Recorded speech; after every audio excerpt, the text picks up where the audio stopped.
clue.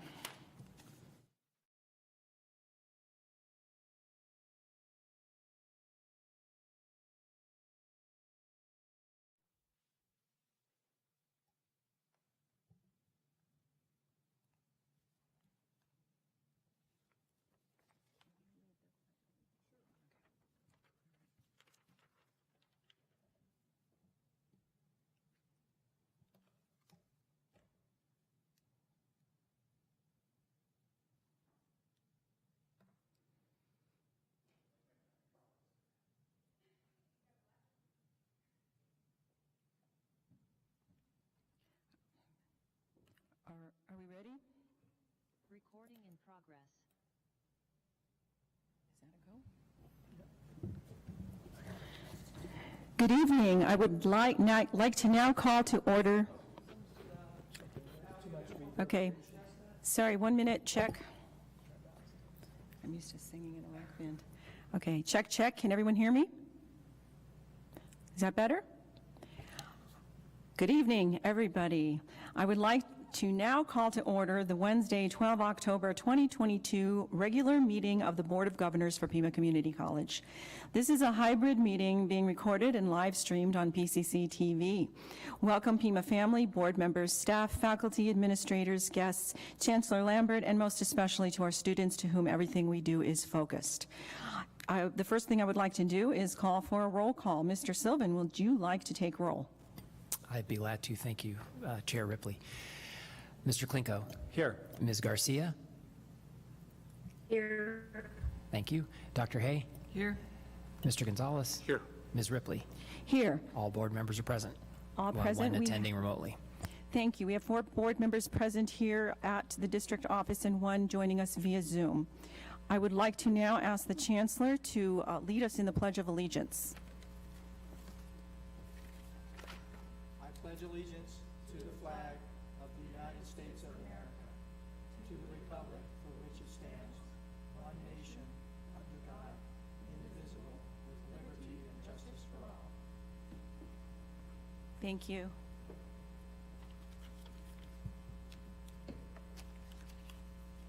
Thanks so much. Again, welcome everyone. Our first order of business today is public call to the audience, public comment. And we have quite a list here. If you could, please keep to the 3 minutes that were allocated per comment. I would like to start out with Michaela Hayes, PCCEA updates and requests. Hi. Can you hear me? Yes. Okay. Good evening, Board, Chancellor, colleagues, and guests. My name is Michaela Hayes. I serve as PCCEA President, AERC Co-Chair, and full-time math faculty. At yesterday's press conference, I heard significant mischaracterizations from the Board Chair, Vice Chair, and Chancellor, claiming that recent HLC complaints are from no more than a small group of faculty that dislike the Chancellor, just want the final say, and who are either unwilling or unable to accept change. This narrative is patently false. It sidesteps the real issue and communicates an unwillingness to consider valid concerns of many employees. PCCEA are the board-recognized representatives for full-time faculty on compensation and working conditions. We work closely with shared governance bodies to ensure fair policies and have 1 seat on the AERC. AERC is the board-recognized college committee responsible for policy on compensation and working conditions according to BP 1.25 and AP 1.2501. This is the elected representative body that the class and comp study should have gone through per policy. However, this group was sidelined despite numerous requests to those in charge of the study, as well as multiple public comments to the board. After the board voted on new salary structures before hearing public comment, AERC representatives filed an internal grievance that was dismissed by the Office of Dispute Resolution without commenting on its merits. PCCEA made an unsuccessful appeal to the Chancellor and board to recognize the policy violation. With no further recourse, AERC faculty wrote a letter to HLC, recognizing that if the college can be allowed to ignore the AERC role in this large-scale change impacting every employee, what assurances do employees have for appropriate input into any other policy change?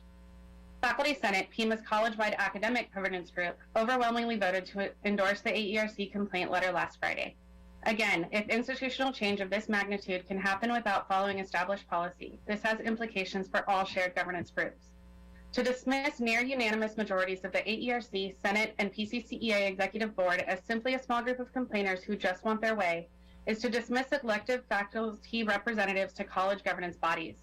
This is not just insulting, it communicates how little the input of faculty is valued in board-recognized shared governance roles. It's notable that, in contrast, the Chancellor Evaluation Summary cites high ethical standards, a successful class and comp study, and effective interactions with stakeholders as justification for meeting or exceeding all goals this last year. The board self-assessment contains a commitment to refrain from public discourse that diminishes the reputation of the college. However, holding ourselves to high standards to correct errors and value sincere admissions of wrongdoing demonstrates integrity, transparency, and ability to grow and learn, behaviors aligning with the college vision. When all negative topics are hidden and dealt with behind the scenes, if at all, this is not transparent, and it does not allow the community to understand how the board is directing resources to the areas in greatest need of improvement. To clarify, the intent behind the faculty HLC complaints is to hold the college accountable for following established policy. Faculty at PCC are passionate about our students and want to see this institution thrive. We welcome change. However, we insist that these changes be done in accordance with board and college policy, with appropriate and true stakeholder input, so that we can become the community college Tucson deserves. Thank you. Chair Ripley? Yes. Yes, I have a request to the Chancellor. First, Chancellor Lambert, if you could please take a look into the concerns that were outlined by Ms. Hayes in these letters that were sent to the Higher Learning Commission. That's point one. And point two, I think we need to look into employee process for how complaints are advanced, because the board didn't receive written complaints or concerns. It was sent to us by a third party after these were forwarded to the Higher Learning Commission. So I think these two very significant issues need to be looked into, because as Ms. Hayes notes, following college policy is paramount, and it should be followed both by this board and by the employees of this college. I just would like to add to what you're saying, Board Member Klinko. The college is already looking into the concerns that were brought forward, and we'll be glad to report back at the appropriate time.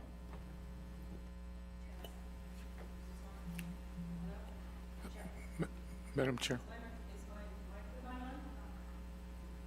Before we begin, start with the other call to the audience, I hear an echo from the first speaker. Is my mic on? Check, check. It's not. She has it muted. Hello? Here. Chair Ripley, maybe we could take like a 1 or 2 minute pause so we can sort out this technical issue. Yes, please. Please, everyone be patient for a minute. So for those who are on the call, Chair Ripley has called for a brief, a brief pause in the meeting to try to resolve the technical issues.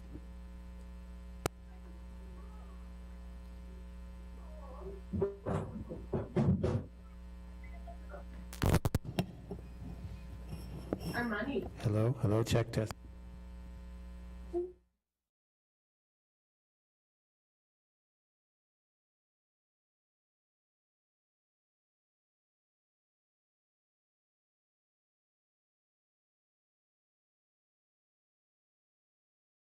To in my open remarks, which I actually forgot to give, is communication. I think the theme of this week, of this year, is communications. And I think there's a lot of miscommunications, bad communications, and unfaithful communications. And I think we, all of us, every single person, is obligated to improve our communications with one another. And one of the things, we will have a study session, first of all. It's scheduled, I believe, a class comp study session will happen, open to the public. And we will get to the bottom of what needs to be improved, what went well, and what didn't go so well during the class comp study. And that way it'll be an open forum, it'll be transparent, and everybody will have an input.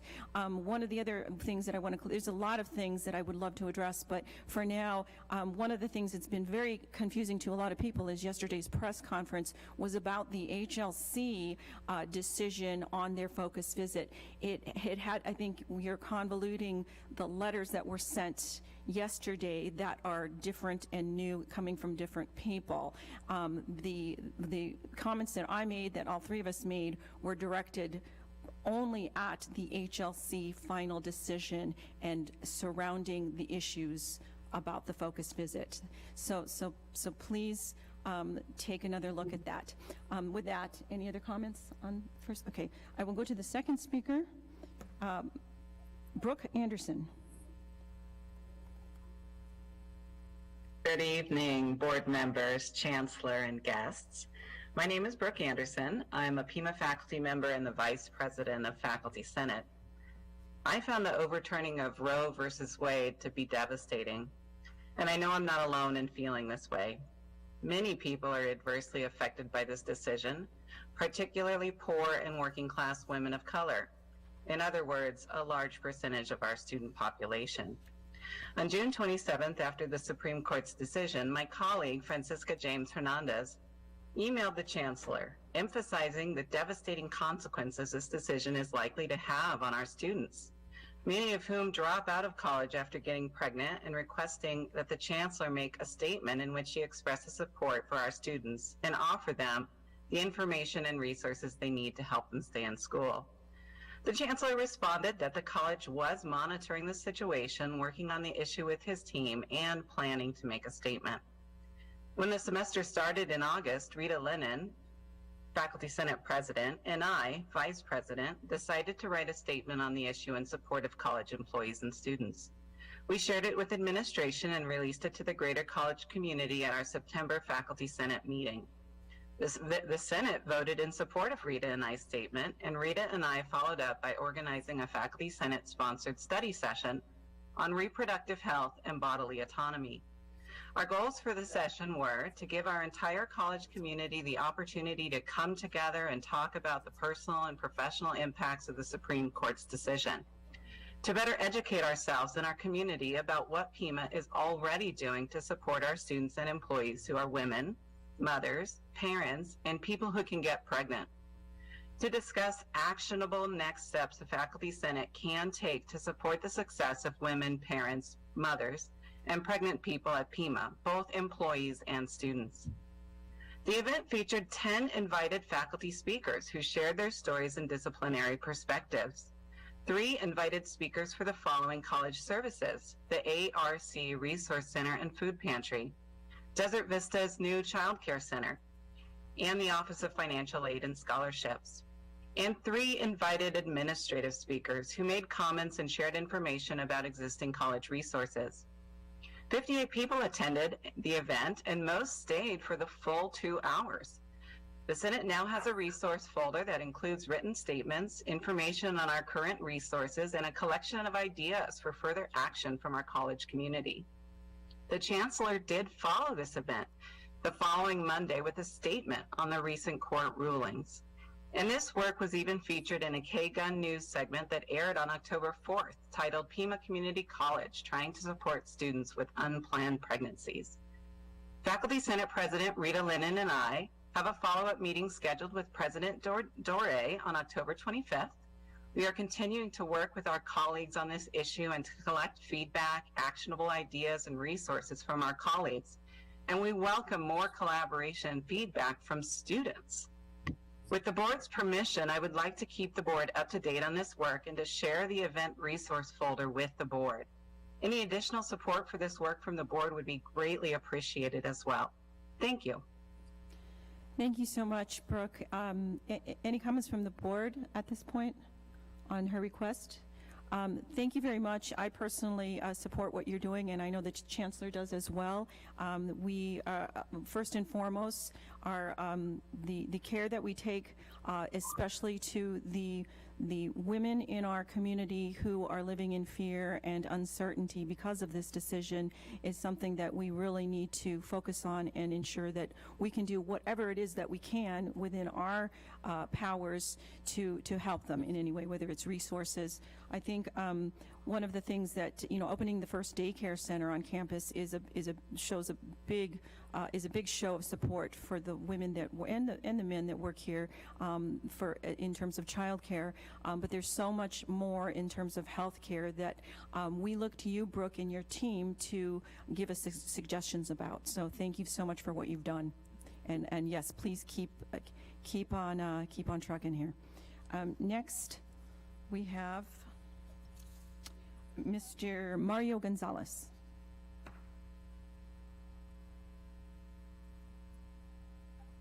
Mr. Gonzalez. Can you hear me? Yes, go ahead. Hello? Yes.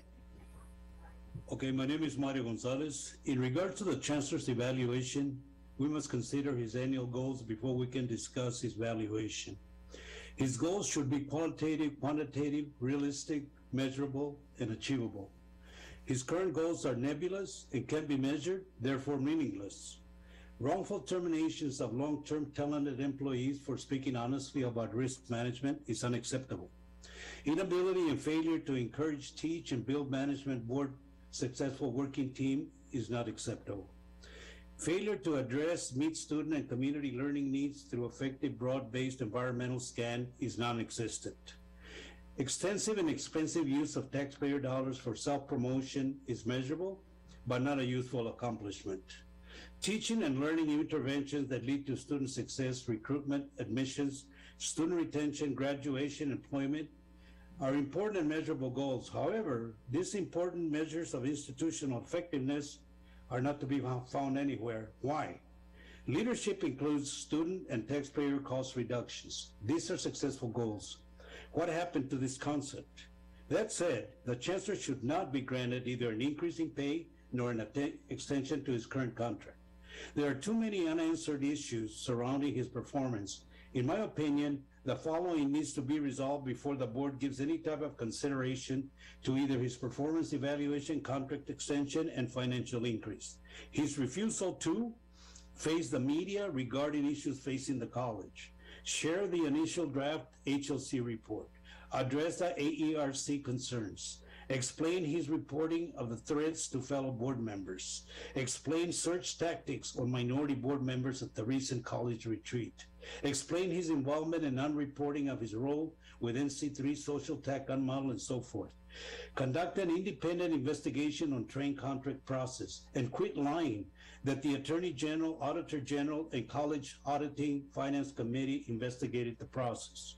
Intervene in his subordinates' bullying of other employees. Stop spending taxpayers' monies to bring in and hire outside firms to intimidate, muzzle anyone that does not agree with him.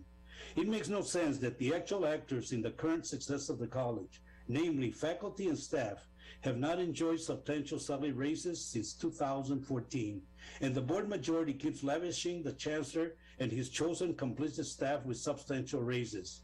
This needs to stop. The Chancellor's toxic, intimidating, bullying work environment has to stop. Once it stops, then one can talk about contract extensions and higher compensation for this inadequate Chancellor. Thank you for your comments.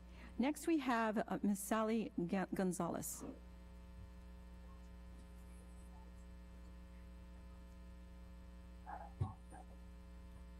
Sally Ann Gonzalez? I'm here. Can you hear me? Yes, I think we can hear you now. Go ahead. Good evening, Chair Ripley, board members, and PCC community. I am Senator Sally Ann Gonzalez, a mother, a grandmother of 28, and for full disclosure, my husband of 49 years, Luis L. Gonzalez, sits on this board. We currently have 3 grandchildren attending PCC. And I had a statement that I was going to read, but I've changed. I'm just going to I'm going to change it a little bit and just talk about enrollment. Well, one of my things, my statement on enrollment is that there's a reason why West Campus, Desert Vista Campus, and Downtown Campus, and the former community campus were all in District 5. The PCC was established for the community, 50 years ago. PCC is celebrating 50 years, and it was established on the basis of the Latino, the Hispanic community, the Chicano community, and the indigenous community of this area. And enrollment is down. I was really disheartened to hear that currently the enrollment of PCC can actually fit in the West Campus, buildings. That means that enrollment has really declined since 2013, and it's not. We lost some because of the pandemic, but we have to stop blaming the pandemic for everything, and that includes opening up the meetings to the public.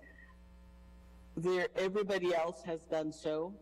At the state legislature, we did last session, and everything is open.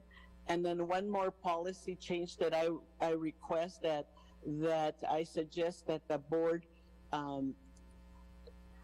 follow or change is, oh, somebody is speaking in the background. Policy change is to allow community to make public comment on every single item, just like we do at the legislature, instead of doing it at the beginning like we are today, and the way it was changed last month meeting to the end of the meeting. That is, unacceptable. We as a community and the public should be able to comment 10 on seconds. each and every item that is on the agenda at the time that is on the agenda. Otherwise, things get all mixed up, and people forget what was said and for what item, and the votes take place without hearing the public. And that is really unacceptable, and I suggest that the board change that policy. Thank you so much, Senator, for being here. We're well over the 3 minutes. Chair Ripley? Yes. Yes, perhaps Chancellor Lambert could schedule a time with Senator Gonzalez to explain the actual enrollment numbers that are in the positive, not in the negative this year. Chancellor Lambert. I'll be glad to do so. Yes. Thank you again for your inputs and your suggestions. We will take those to heart. We do need to move on. We have a lot of people on this list. Next person, 3 minutes, Margaret Zavala.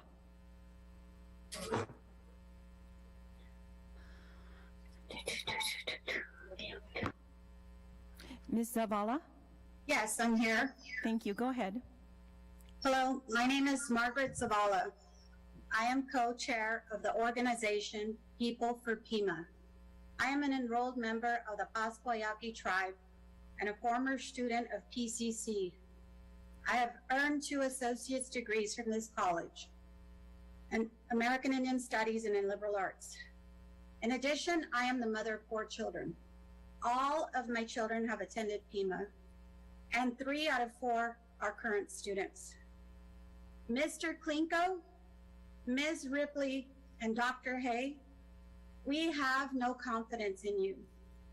Each of you is failing to exercise oversight of the Chancellor and have granted the Chancellor arbitrary and unilateral authority over this institution. This is a quote from Michaela Hayes. A lack of transparency from administration about how decisions are made and communicated to the college community. Employees are feeling a lack of representation for their voice in decisions that affect the areas that they work with, and they feel they can't speak up. There's a letter that's been endorsed by the Faculty Senate and submitted to HLC, which is a Higher Learning Commission, that Pima is out of compliance with their criterion for accreditation. This is another quote. Those actions only reinforce the administration's disregard for established policies and due process. Lacking any other recourse for these policy violations, we have no other choice but to make the HLC aware. I say, do not vote for Damian Klinko, and to the board, please do not extend the Chancellor's contract. The responsibility to assure that the Chancellor complies with the HLC's criterion rests solely with the board majority. Board Chair Ripley made a statement that she would not allow a culture of fear and intimidation to exist. This is naive at best and cynical at worst.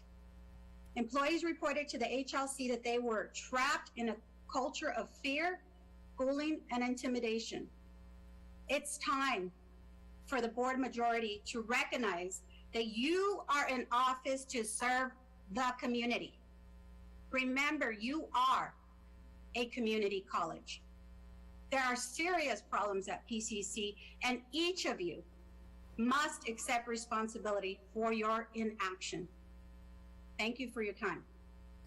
Thank you, and I assure you, and I stand by my statement, that there is zero tolerance for culture of fear and intimidation. And if there are people that are in fear or being intimidated, we do need to know about it. We need the specifics. It needs to happen, but it has to go through the proper processes, which we will have a study session on if people are unaware of that. But I guarantee you, and I assure you, that there is still zero tolerance for fear and intimidation, as you put it. So next we have a Lazarus Zavala. Hello? Yes, go ahead, please. Hello, everyone. My name is Lazarus Anthony Zavala. I'm a member of the Paswyaki tribe. I began classes at Pima Community College in the fall of 2019. I chose to challenge myself to accomplish my goals as a student in order to get my associate's degree in digital arts. I chose this college to better prepare myself for a futuristic degree. My career goal is to become a graphic designer. However, working towards getting my degree at Pima has been a difficult experience that has brought constant frustration and stress. I have often had to scramble to fill my class schedule with the required courses for my degree. Often, those classes have not been available. Now, after 3.5 years and 7 semesters at PCC, I have almost completed my required classes, but I have not been able to register for DAR 2A8. That is the digital arts business capstone class required for my degree plan. Future students should not have to go through the same frustrating experience as my family and I have gone through. Mr. Klinko, Ms. Ripley, and Dr. Hay, there have been multiple complaints to the Higher Learning Commission concerning the way this college is operated. This is an undeniable fact even for the Chancellor's propaganda machine.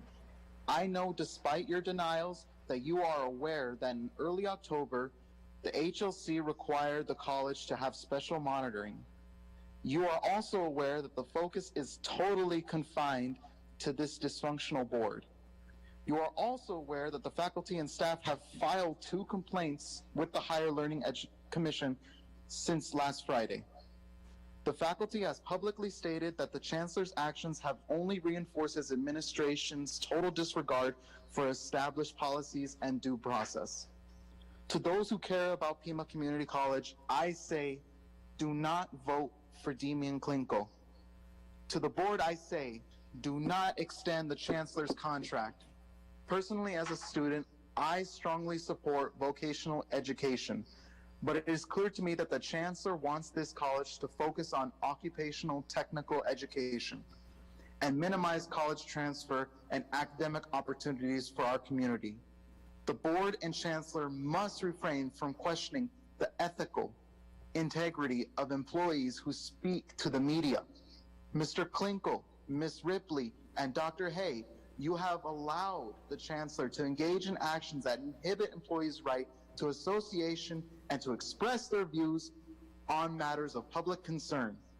You have allowed the Chancellor to create fear through character attacks, intimidation, and retaliation. Our faculty is doing a great job, despite the obstacles they face from the Chancellor. It is time for the board majority to recognize that you are an office that serves the community. Remember, you are a community college. There are serious problems at PCC, and each of you must accept responsibility for your inaction.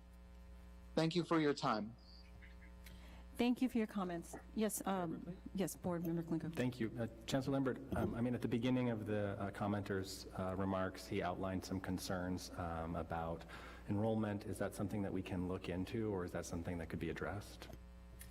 So the Lazarus, Mr. Klinko, had filed his concerns with the Higher Learning Commission, and he heard back from them in, I believe, July of this year that the Higher Learning Commission found that he was able to get access to the courses he needed for his program of study. And Jeff, am I capturing that correctly? So I mean, that is correct, and I think it's fair to say is, of course, the institution has reached out to Mr. Lazarus to understand his concerns and see what the college can do to make sure that he's able to take the courses that he needs. Okay, thank you. They wanted to give me an independent study. Okay, thank you for your comments. We do need to go on to the next speaker. And the only comment I have is, other than, we do look into every case and we take every single case seriously and every student matters. But on behalf of the board, and especially, I'm pretty sure I speak for Board Member Klinko, we fight tooth and nail for the humanities and liberal arts. So this school will never turn into purely a VOTEC school, as you said. Vocational technology and workforce development is indeed hugely important to this community, to people who need jobs, but we also will fight to maintain the humanities, liberal arts, and athletics as well. So I assure you that's, what you're saying will not happen. So we have more people. Let me go to the next. One question. Yes, go ahead. Comment on what was mentioned by Mr. Lazarus. Reference to this course that he needs, mentioned briefly, he mentioned that he's being emphasized in independent studies. I would highly recommend how can we help him out to really take that course as well too.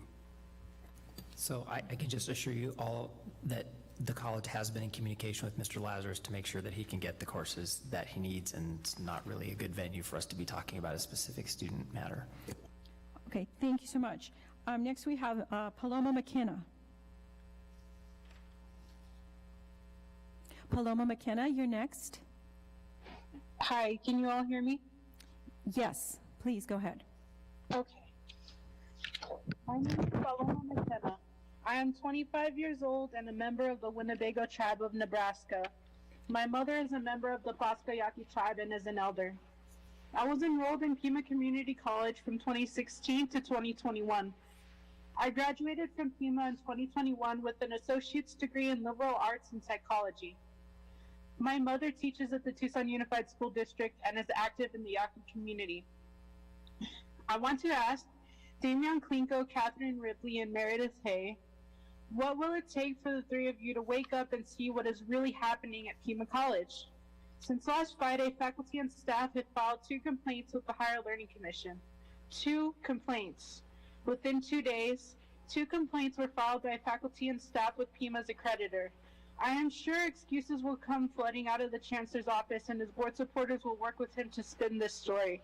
Or as the faculty has stated, Pima's response to public criticisms are swift and engage in both stonewalling and intimidation. These complaints are not political and are not related to the election. These are ongoing concerns that you, Mr. Klinko, Ms. Ripley, and Dr. Hay have willfully ignored to the detriment of Pima employees. But it can't be spun. The reality is you, Mr. Klinko, Ms. Ripley, and Dr. Hay have allowed this Chancellor to engage in harassment, intimidation, and retaliation against college's employees. Mr. Klinko, Ms. Ripley, and Dr. Hay, you have allowed this Chancellor to engage in attacks on the character and reputation of employees. Mr. Klinko, Ms. Ripley, and Dr. Hay, you have allowed this Chancellor to employ a dispute resolution process that conceals policy violations and denies employees an unbiased method of resolving complaints. The City Council and county supervisors are back to the open meeting format, but why isn't Pima? The college is open, and I think that you are using COVID as an excuse to prevent citizens from speaking directly to the board. You are responsible for this situation. Mr. Klinko, You do not deserve to be on this board. I urge the voters in District 2 to vote for Mrs. Teresa Ria. Thank you. Thank you very much. Next, we have Francisca James Hernandez.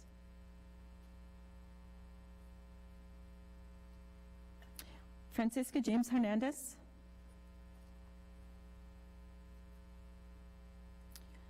Give it another minute. Okay, we can come back to you if you're having technical difficulties. We'll now go to Minnie Almader. Minnie Almader. Hello, can you hear me? Yes, go ahead. Okay. Good evening, everyone, Chancellor, board members. I am an alumni of Pima Community College. I would like to share my expertise with you. I started as a poor student. My father was a copper miner. My first experience at Pima College was extremely positive. With few resources, an old car, a scholarship, work study, I managed to get my AA, my bachelor's, my master's, and my doctorate.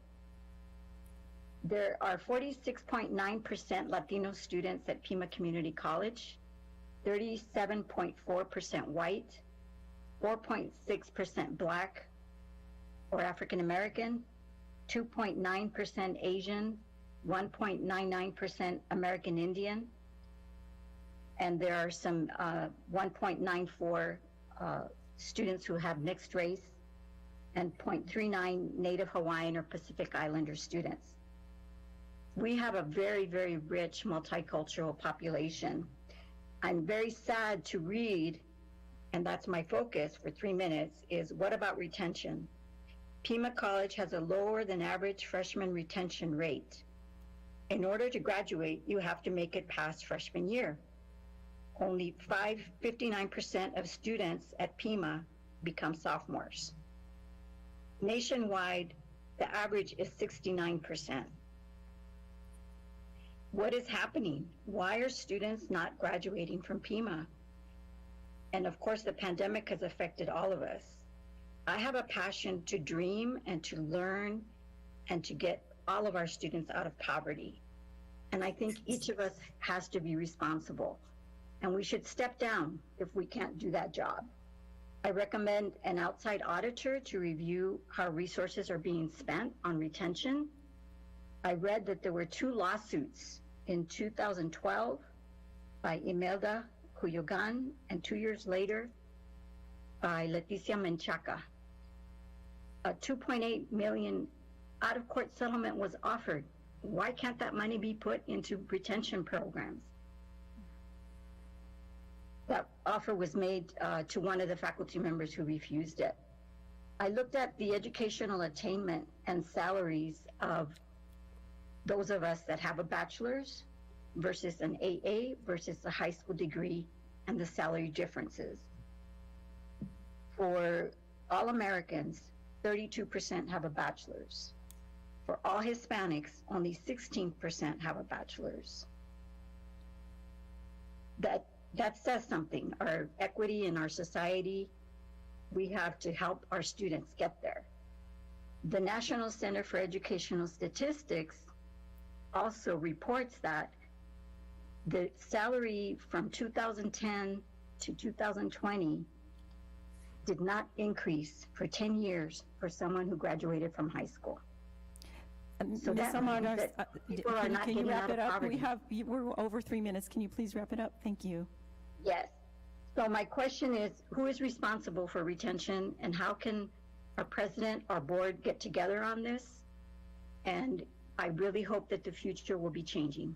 Thank you so much. Thank you so much. Your comments are rich and valuable, and we really appreciate them. And I can assure you, this is why we have open call to the audience. We need to hear from people like you so that we can share some of the information and perhaps arrange for a study session that's public, because we have devoted this past year a lot more resources dedicated towards retention, and especially in the regions, the demographics in which you speak. We are an HSI, a Hispanic Serving Institution. We're very proud of that. And one of the things that we've done is bolster our outreach with counselors that are literally physically sitting in high schools to help to not just recruit, not just a recruiting, hold up flags and pass out, pamphlets, but actually able to mentor and follow each student from high school through to Pima Community College. So we have a lot in play. The Chancellor can elaborate on that, but please believe me when I tell you, this board, all of us are very concerned with this, and we aren't blaming the pandemic. There has been a decrease in attending college, any college, higher education across the nation before the pandemic even started. This is a nationwide trend, but this is our community, and we want to take ownership for not only recruiting but retaining every student who desires an education at Pima Community College. And I would like to pass it to the Chancellor to elaborate perhaps on our retention program. So just briefly, Madam Chair, myself and the college are committed to the success of our students. That's not only about the enrollment access side, but also on the retention, persistence, and completion, transfer, and direct deployment as well. So just to share a statistic, because I'd really love to, if you would follow up with me or with Dr. Irene Robles Lopez, who oversees directly our student support systems here at the college, your numbers, because the numbers I have in front of me for the fall 2020 to fall 2021 cohort, the retention rate for full-time, first-time students was 65%. So I'd love to learn more about your data. I'd love to hear your ideas about how we can improve in this area, because we are all committed to doing better for our students and for our community, especially for our students of color and our low-income disadvantaged communities. Thank you so much, Chancellor, and thank you, Ms. Almada, for your amazing comments. Next, we have Angelina Uriarte. Angelina. Yes, hello? Angelina Uriarte. We can come back to you if you're not available or don't have sound. We also have Miss Sylvia Lee.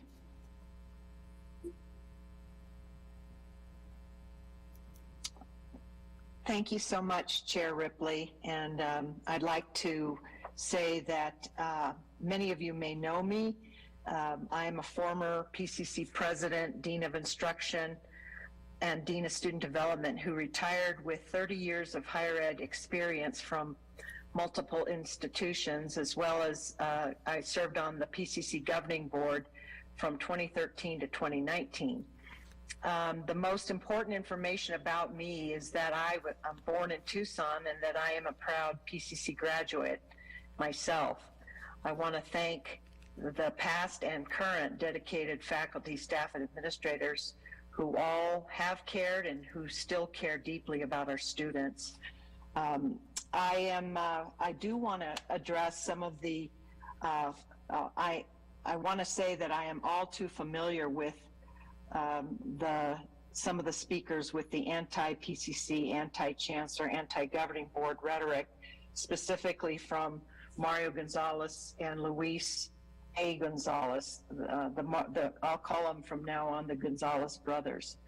They rotate their vitriol targets from either Congressman Grijalva, Mayor Romero, TUSD board, and of course PCC. With PCC, they have claimed that the board members have the two board members that vote in the minority are marginalized, and they imply it's because they themselves are minorities. Well, I'm a woman of color, and so is Kat Ripley, and two previous board members that are Hispanic, Marty Cortez and David Longoria, served with Lee Lambert and actually hired him in 2013 and are his big supporters. So it's not about being marginalized or race. It's about wanting to ultimately control the college and get your way no matter what the cost. It's like a broken record, which we've heard tonight. Mario and his brother are all the same, and they've done the same thing since 2013. And some of you may know this, but most of you probably don't. In 2013, when there was a nationwide search for the chancellor, the Gonzalez brothers gave every finalist for the chancellor position a letter saying to them to withdraw their candidacy. And why would the Gonzalez brothers want to do that? Well, they wanted their candidate to become chancellor. Mario Gonzalez himself even met with me when the board was making its final decision on who to hire as chancellor, and he tried to bully and intimidate me into not voting to support Lee Lambert. He told me who he wanted to become the chancellor, and he even threatened to come after me. And for 10 years, he has. He even used his anti-Semitic name-calling with Mark Hanna, one of our former PCC board members, when he did not get his way. And since day one, when Lee was hired, they have never given him a chance. They refused to meet with him. When Lee asked them to be on strategic planning committee, participate in the many community forums, they just refused or they quit. 10 years later, 10 seconds. They're still at it. Okay. So I also want to say that that I just want to say to the media is when you give them a forum, please ask for where their evidence is, because there is no evidence. That's why PCC has been successful. But I do think we need to address what the faculty union and faculty senate have said, and we really need to Thank you, Ms. Lee. Time is up, but thank you very much for your comments. Anyway, thank you for my time. Thank you for your comments. We have two more on the list, Teresa Senna. Teresa Sene. Therese Sunny. Thank you. I apologize for the pronunciation. It's quite all right. I wish I were present so you could look me in the eyes. Specific leadership and board members may choose to deny the truth, but I am speaking as living proof and evidence of the reality of intimidation and retaliation. On day 28 of being put on administrative leave, I still have little transparency and answers. A decision to terminate was made simply for my reporting what I thought was an error to my direct leadership. All steps in the corrective action policy were bypassed because someone subjectively declared my issues severe. I'm a respected, high-performing employee of an award-winning department with a commendable and clear record, now facing termination for performing my job duties as prescribed by standard operating procedures. I have served with integrity and always considered the best interests of the college. In return, I have only expected fair, consistent, and humane treatment, but instead have been met with hostile opposition. I continue to follow college processes accordingly and respectfully. However, I cannot consciously continue to be silent out of fear. My colleagues do not know why I am gone, and they are afraid to talk to me. I'm sharing what unjust behavior by decision makers does to an already hostile work environment. Please do not further punish me for sharing the truth. There is a fair share of employees who have outright neglected to serve with integrity, yet they have been permitted to keep their jobs. I still hope my appeal process will identify the truth, but through all of this, I have been permitted less than 1 hour to defend myself. I'm profoundly concerned that those who have the duty to right the wrongs are in cooperation or too afraid of leadership to do the right thing. As a member of ARC, I am well aware of the precise intention of policies. College policies and mission statements are being outright ignored or manipulated to suit ulterior motives. Unwillingly caught in the crossfire, I am also deeply concerned that this behavior will continue. No one will be willing to step forward in truth about anything if they see how unfairly I am being treated. I am also concerned that AERC, ODR, and HR are being used for appearance only. I urge the public not to dismiss complaints because you were told that they are not validated. If given the proper due process and thorough investigation, relevant individuals, and evidence would be apparent. It is a misrepresentation to say that there are only small groups of employees and community members with concerns. It demeans the gravity of these complaints. The community has a right to know about the misuse of policy and the imbalance and abuse of power. I am only one voice, but I matter. I am a human being with a family, a recent breast cancer survivor. I have worked very hard for every ounce of my career, and I do not deserve to be collateral damage of leadership's narrative. The real shame here is this game of smoke and mirrors and self-interest. You are not what you say. You are what you do. I have and always will be continually committed to serving the greater good, and all I want is to be able to continue doing my job at Pima. For the staff at the college, this has never been about having a final say or greed. It is about being treated and working in an environment with equity, integrity, and human decency. Sorry, Ms. Senna, you're at the 3-minute 30, we've already given you 30 more seconds. I'm sorry, we do need to cut you off the 3 minutes. I'm still waiting for the due process. Thank you. Thank you so much. Any comments with that? This is a personnel matter, so we will look into this with legal and with the Chancellor, and I assure you this will be looked at seriously because I don't have any of the background information on this case. So we will confer with legal and Chancellor, but it is a personnel matter, so we won't be able to discuss this right now. Yes, Board Member Gonzalez. Chair Ripley, I just want to make a comment. I don't know who's keeping track of a clock, but we had one speaker that did almost 5 minutes. But if it's going to be 3 minutes, let's maintain it. No one's gone, this was actually the longest time that we had. No one has gone further than? Not this one. No, I'm looking at the clock right here. And I've allowed a few people to go over to finish their thoughts, but I have been cutting people off as necessary. Well, we can clarify that. Thank you. Thank you. Thank you, everyone, for respecting that. We have one more speaker.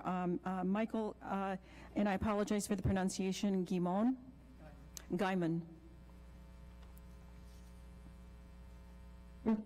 Michael Guyman? Hello. Yes, please go ahead. Hello, Chair Ripley. Thank you very much for allowing me to speak. Pima Community College board members, I hope you can hear me okay. My name is Michael Guyman. I am President and CEO of the Tucson Metro Chamber.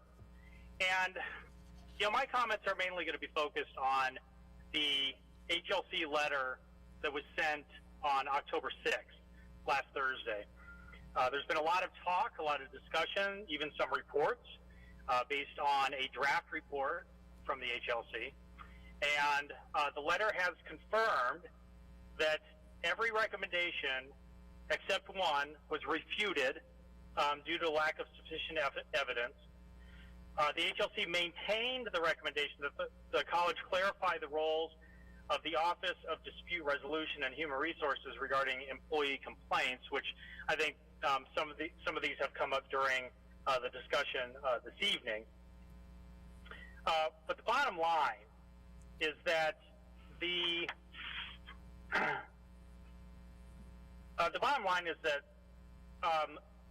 allegations presented by two board members during the focused interviews have been similarly dismissed due to lack of evidence to support the allegations.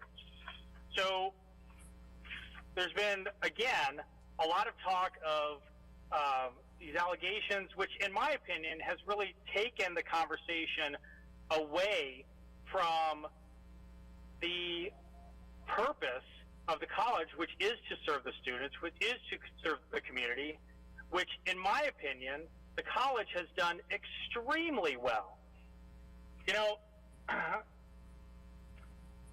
Community College was at the brink of losing its accreditation. That accreditation is not at risk. And, the success of the college is clear. The fall enrollment is up by 9%. There's been discussion of enrollment. Fall enrollment is up by 9%. High school dual enrollment is up 26%. Harvard University, one of 5 exemplary U.S. community colleges. Aspen Institute, top 150 community colleges in the country. Forbes listed them as the 5th best employer in Arizona.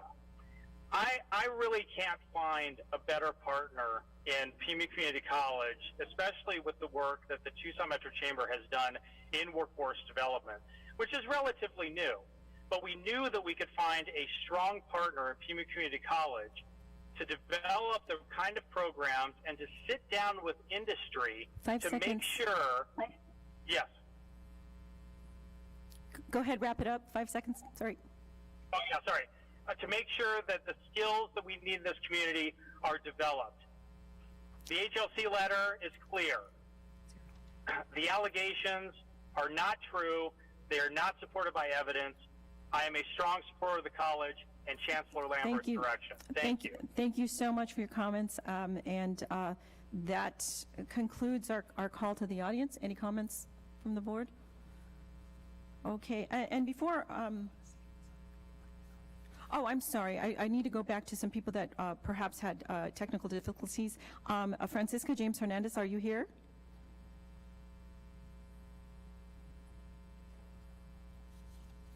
And anyone else who, I think that was it. Francisca James Hernandez. Angelina Uriarte. Okay. Sorry that you couldn't join us. Perhaps next time, please do voice your concerns at the next meeting if you can. Okay, we will move on. Before we get to the mission moment, I wanted to just share a few of my remarks about, before we go on, just to take a minute here, because I think this is important. I would first like to convey the sadness and collective grief of the Pima Community College family over the tragedy that occurred at the University of Arizona campus. Our hearts go out to the family of Professor Murad Dervish, his friends and his colleagues at the U of A. There is no sense to be made of this tragedy. We can only reflect upon our own lives, how we wish to spend each and every moment, value every second we have with loved ones, friends, fellow students, and colleagues. So with that said, I really implore you all to reflect on what's most important in our lives and to, give each other a little bit of a break.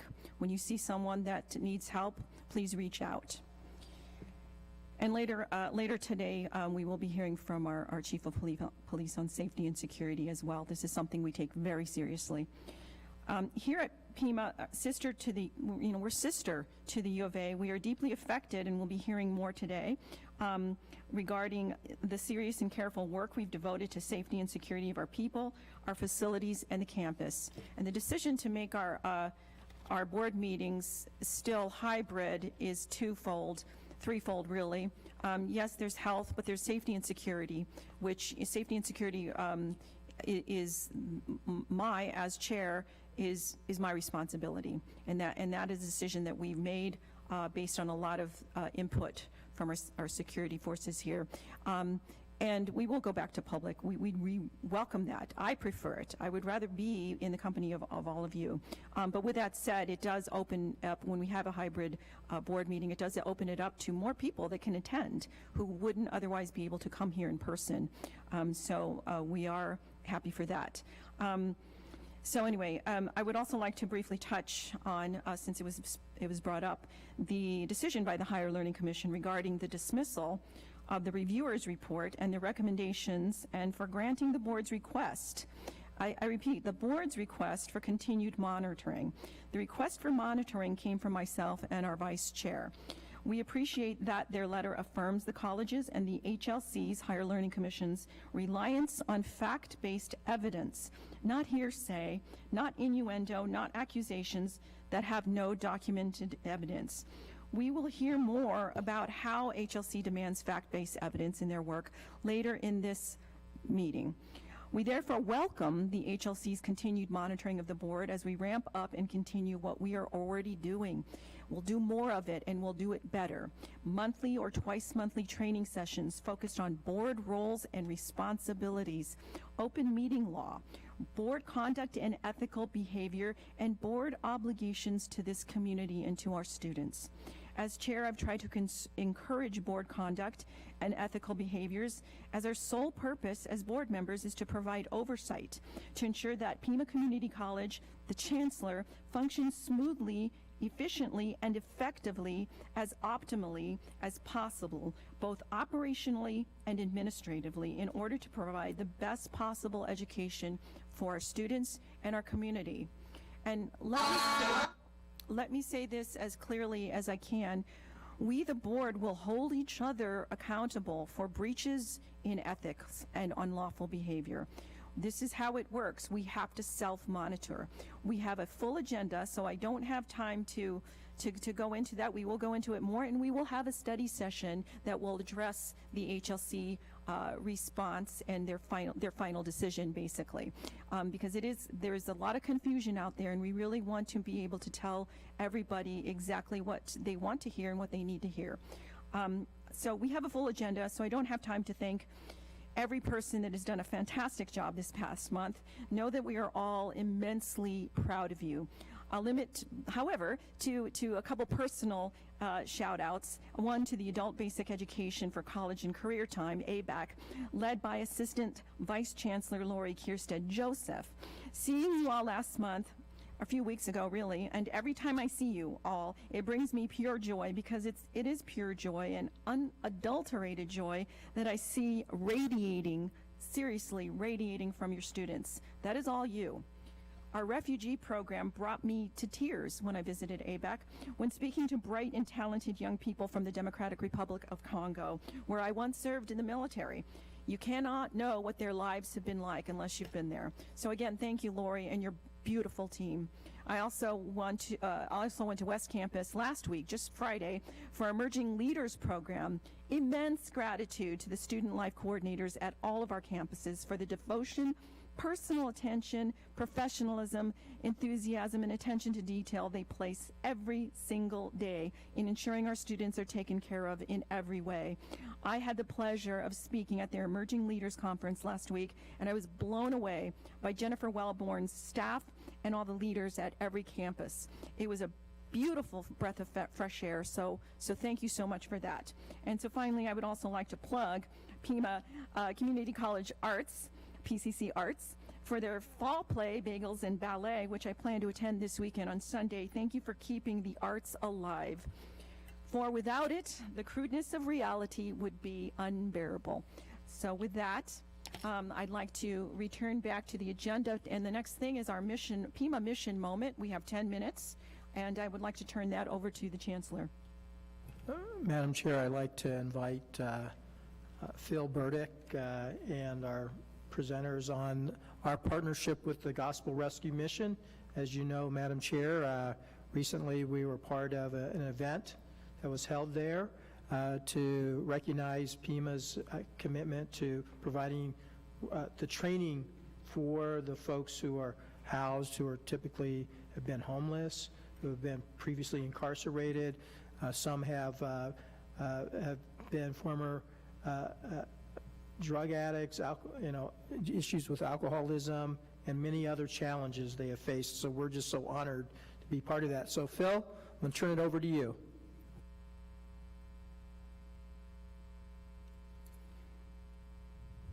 Phil?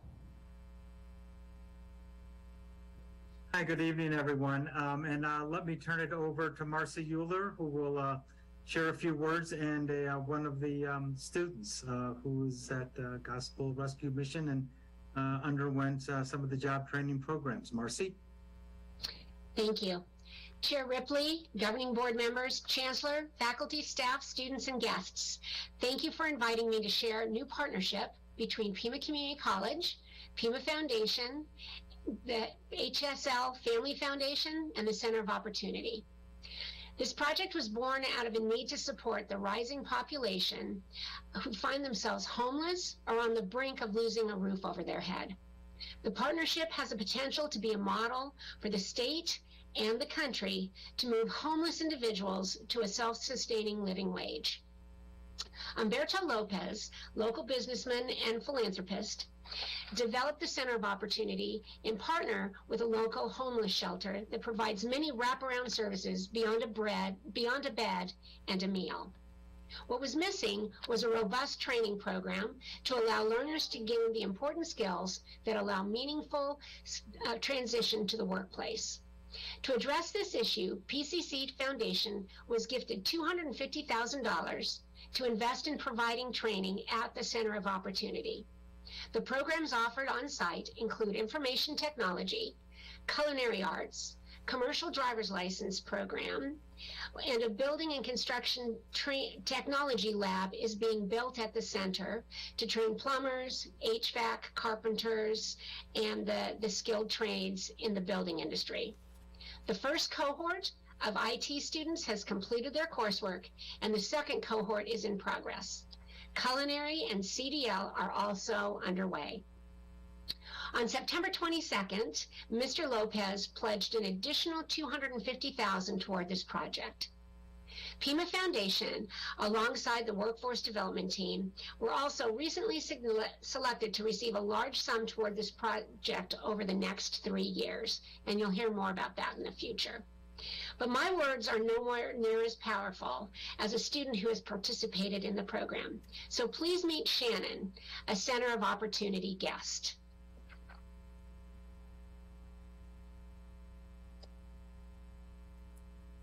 Shannon, are you on there? They're running a video. There we go. Great.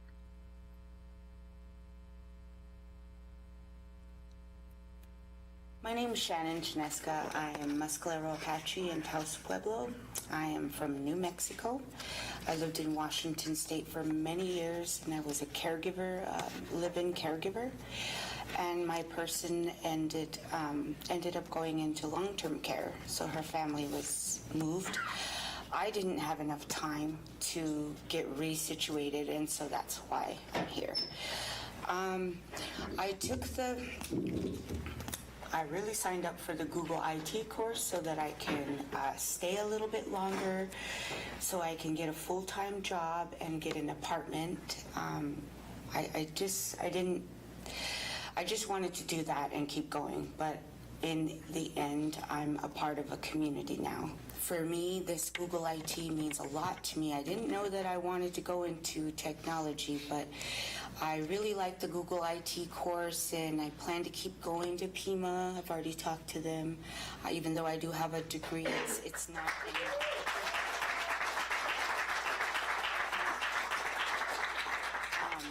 But I really would like to go on to school. I already have education, but not anything applicable, because I don't want to work in politics. But I got that degree because it's a master's in public administration and a minor in tribal governance. I will not work for my tribe in that capacity. I really want to work in the education part.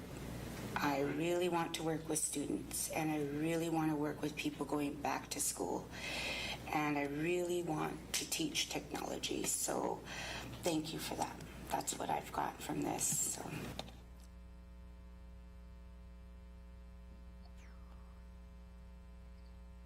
So Shannon is one of many students that are involved with us, many learners at the Center of Opportunity, and we are thrilled to have this partnership based on the funds that we have developed, not just through what Mr. Lopez has given so generously, but other folks are noticing this, and we believe that this is something we can sustain for an extended period of time to really make a difference and move people who are homeless into good living wage jobs that can truly transform their lives and that of their families.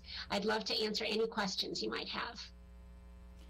Thank you so much, Marcy. And Shannon, I mean, I was there live in person when she gave that very moving speech, and again, she's just one person, and there are hundreds of those same stories that are just heartwarming, and it's another testament to the fact that Pima Community College is not just on the campus. We reach out and we're able to reach people that really truly need it and can have a shot at a second chance. And it was so moving. I can barely get the words out because it was truly amazing. And again, once again, shout out and thanks to the Humberto Lopez family for the amazing, generous gift, which truly helps. And the Gospel Mission is amazing for what they do. If you haven't been there, other board members or people listening, go visit. I was blown away. I actually didn't know what to expect, but they've got an amazing program set up to help people in our community, important people of our community. So thank you, Marcy. Any other questions or comments for Marcy? Yes. So thank you, Chair.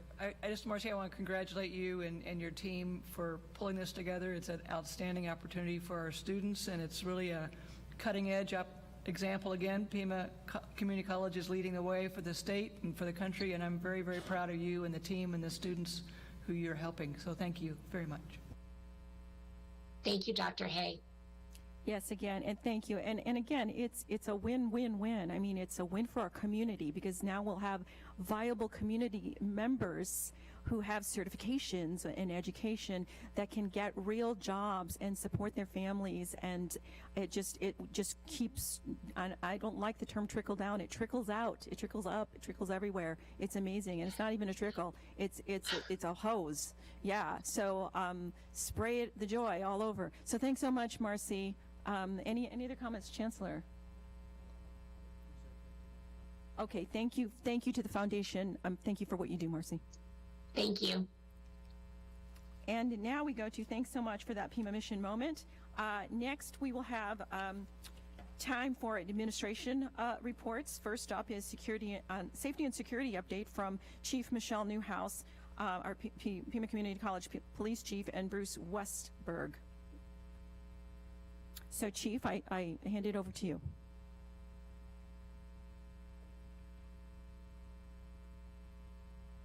I'm working on it. We see something. It's up. Is it? Okay. It just needs to be expanded, I think. There you go. There we go. Okay. Thank you, Chancellor Lambert, Board Chair Ripley, board members, representatives to the board, student, staff, and community members. We have not provided an update to you on safety and security since spring of 2021. So I am here to give you some updates on the initiatives and focus of our work in the past year and a half. So here you see our staff personnel working with our student life coordinators for the first week of school, creating outreach opportunities where we provided students some breakfast items and wanted to make sure that they understood that we were a resource for them, we were on campus, and we wanted to start week one of starting to build those relationships with the students. So this was up at Northwest Campus, and our gentlemen here were sharing bagels with the students that morning. So our first item was some interactive threat training that we completed at Northwest Campus this last summer. This was in coordination with the Pima County Sheriff's Department School Resource Officers, Oro Valley PD, Marana PD, and the Tucson Police Department. And this was response to active threat training that was provided for a week in June. This was an 8-hour training that provided individuals with skills for how to respond during a threat, medical first aid, and training. And those were followed in the afternoon by live simulated scenarios. We had a pretty good number of college employees that were able to participate in that.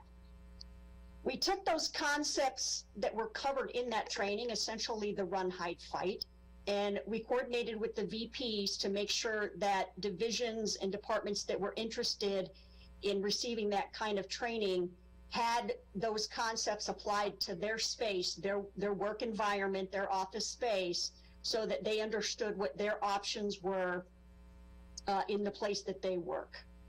These are ongoing and still available as needed by request.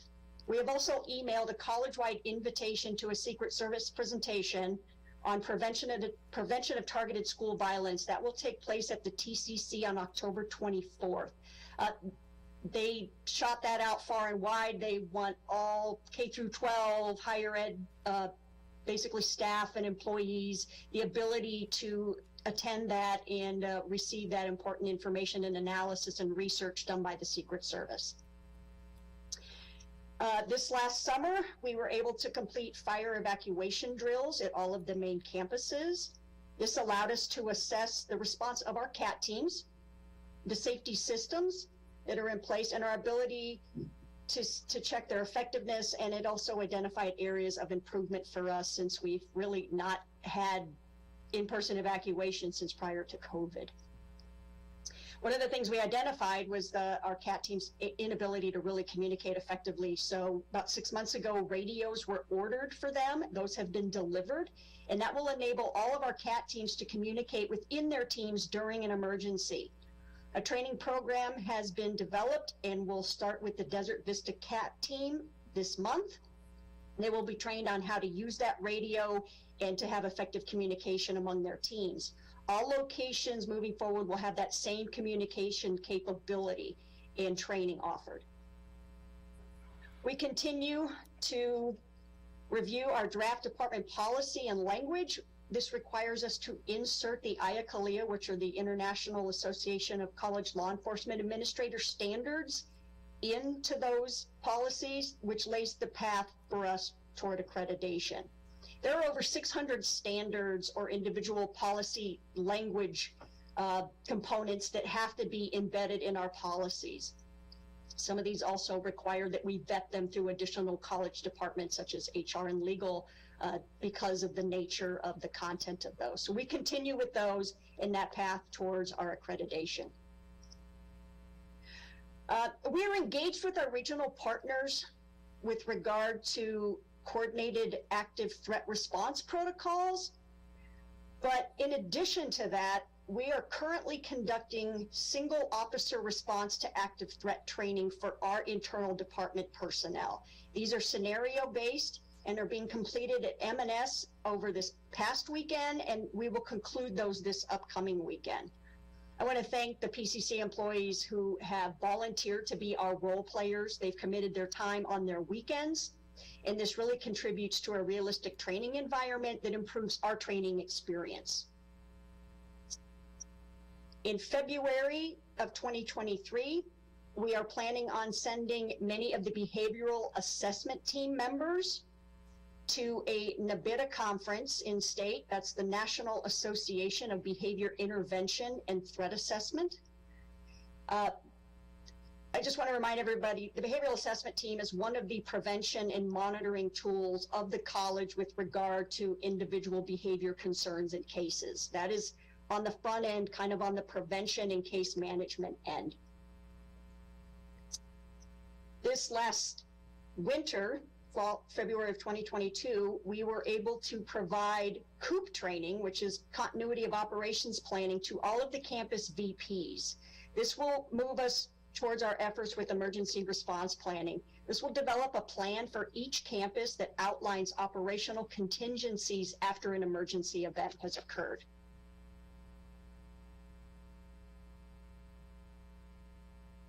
After COVID, we determined we needed to reassess the security measures for our board meetings.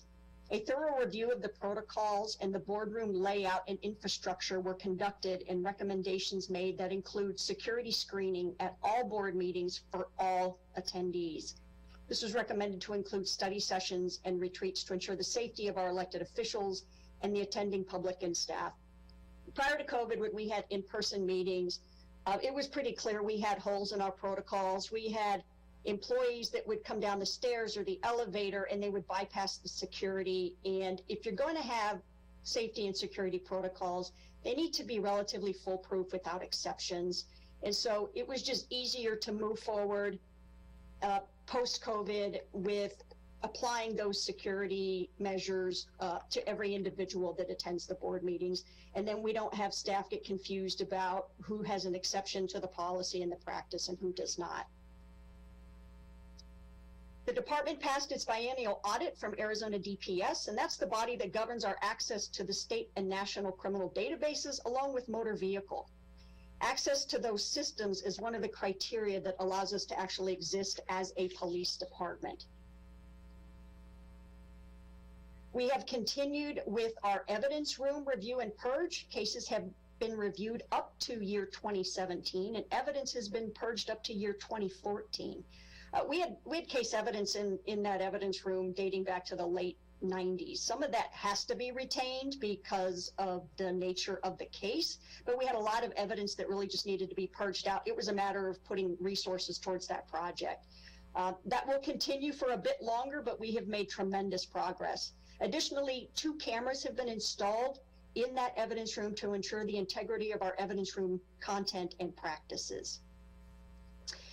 All department supervisors will soon begin crucial conversations for accountability that will help develop our leadership staff. This will continue into 2023 with additional development training with the help of OED. And I really want to thank Tina and her team, Dina and Jesse, for providing us this opportunity. We really wanted to jumpstart this for our team and make sure that we're getting good quality leadership training across all of our supervisors. And lastly, I've spoken with Dr. DeRay about bringing cultural relevant training to our police personnel in spring of 2023. My command staff and I will meet with those trainers sometime in November when I return from vacation. We will discuss bringing that important training to our department to ensure that we are listening to and meeting the needs of the diverse community that we serve. This mosaic presents just some of the fine women that work somewhere in our police department. There was a group of us that were out at National Women's Police Day on September 12th at the West Campus. And does the board have any questions? Any questions from the board? Yes, Board Member Gonzalez. Thank you for the update. It was very informative. Only question I would be in reference to the campuses that we have. What is the staff? What are the demographics in reference to the whole security team? You mean as far as minorities and males, females, things like that? Yes. That's a good question, Mr. Gonzalez. I don't know. This is a sprinkling of the females because it was National Women's Police Day. This is a sprinkling of some of the women that work in a variety of the divisions within our department. But I would be happy to provide the board with that information moving forward. That would be good. Thank you. You bet.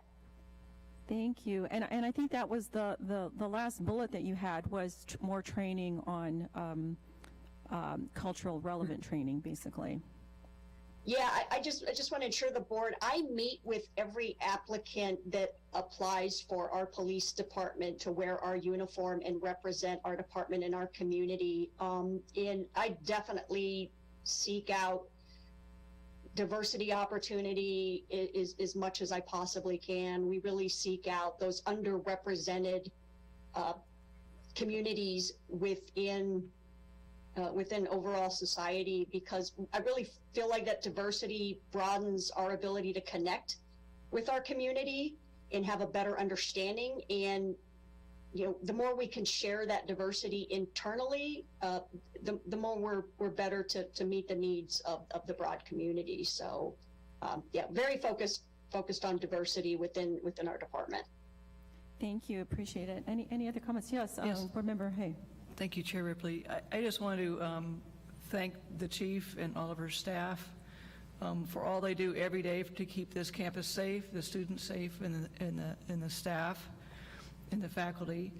And it's only a split second between things being normal and people being shot and killed, and the blue is in front of that and in front of us and protecting us. And I want to thank you from the bottom of my heart and echo what happened at U of A was just awful.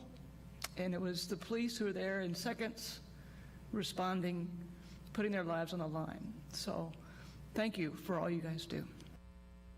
Thank you, Dr. Hay. Any other comments from the board?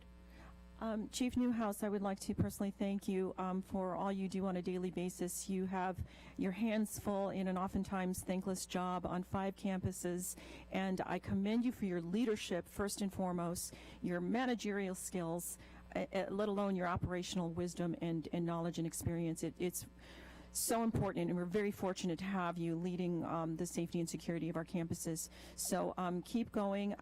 I would also urge you, and we can talk about this, at another time, but and if you haven't already, I'm not sure if you have collaborated at all, especially in light of recent events at U of A, with the U of A campus police to get together and figure this out collectively, is how do we keep our campuses safe? Yeah, I think we'll definitely be interested. I know I did excuse Bruce from having to be here tonight. He had something later this evening. We're really interested in seeing if the U of A PD will share their after action report with us. I was already planning on convening a small group. There were several of us that actually heard that call over the radio for the 3 hours the 3 hour duration that call took. We had the ability to monitor U of A PD's radio traffic. So we definitely heard some things that we want to ensure are not barriers to our response to protect our community. And we want to meet with our facilities folks and Bruce, the emergency manager, and make sure if there are, unfortunately, for the U of A, if there are lessons we can learn with their tragedy, we certainly want to do that. And if we can get that after action report, we're probably not going to be able to broadly share it, but if it can improve our processes in the way that we respond, we will certainly look to do that. Thank you so much. And to the Chancellor, I mean, on one end, it's response and what you're doing, and physical prevention and reaction time is so important, but also on for another form, perhaps, Chancellor, is prevention and training throughout the college and getting to the bottom of why violence occurs. And there's a lot of violence that we probably could never prevent. There's mental health issues, et cetera, but there's ways to provide training to our staff, our faculty, all employees, our students even, on taking care of one another and being able to, when you see something, say something. And even if the see something is a student in distress or an employee in distress, nip it in the bud and take care of each other and take care of our people. And what we can control and mitigate, let's try. So I would turn that to you for another discussion, Chancellor. With that, anything else for our Chief of Police? Thank you so much for your efforts, Chief Newhouse. Thank you. Next, we have Chancellor's goal update. I believe Dr. Dolores Duran-Sarda is not available. Is there someone else speaking in her stead? So, Madam Chair, just for the public, unfortunately, Dr. Dolores Duran-Sarda is not feeling well. She's doing better, so that's the good news. So, unfortunately, she could not make tonight. So we have Kate Schmidt, who will be doing this presentation on behalf of the Provost. Kate?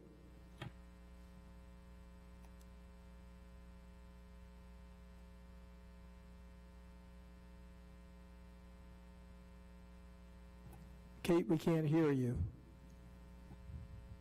Yes, you'd think I was new to Zoom.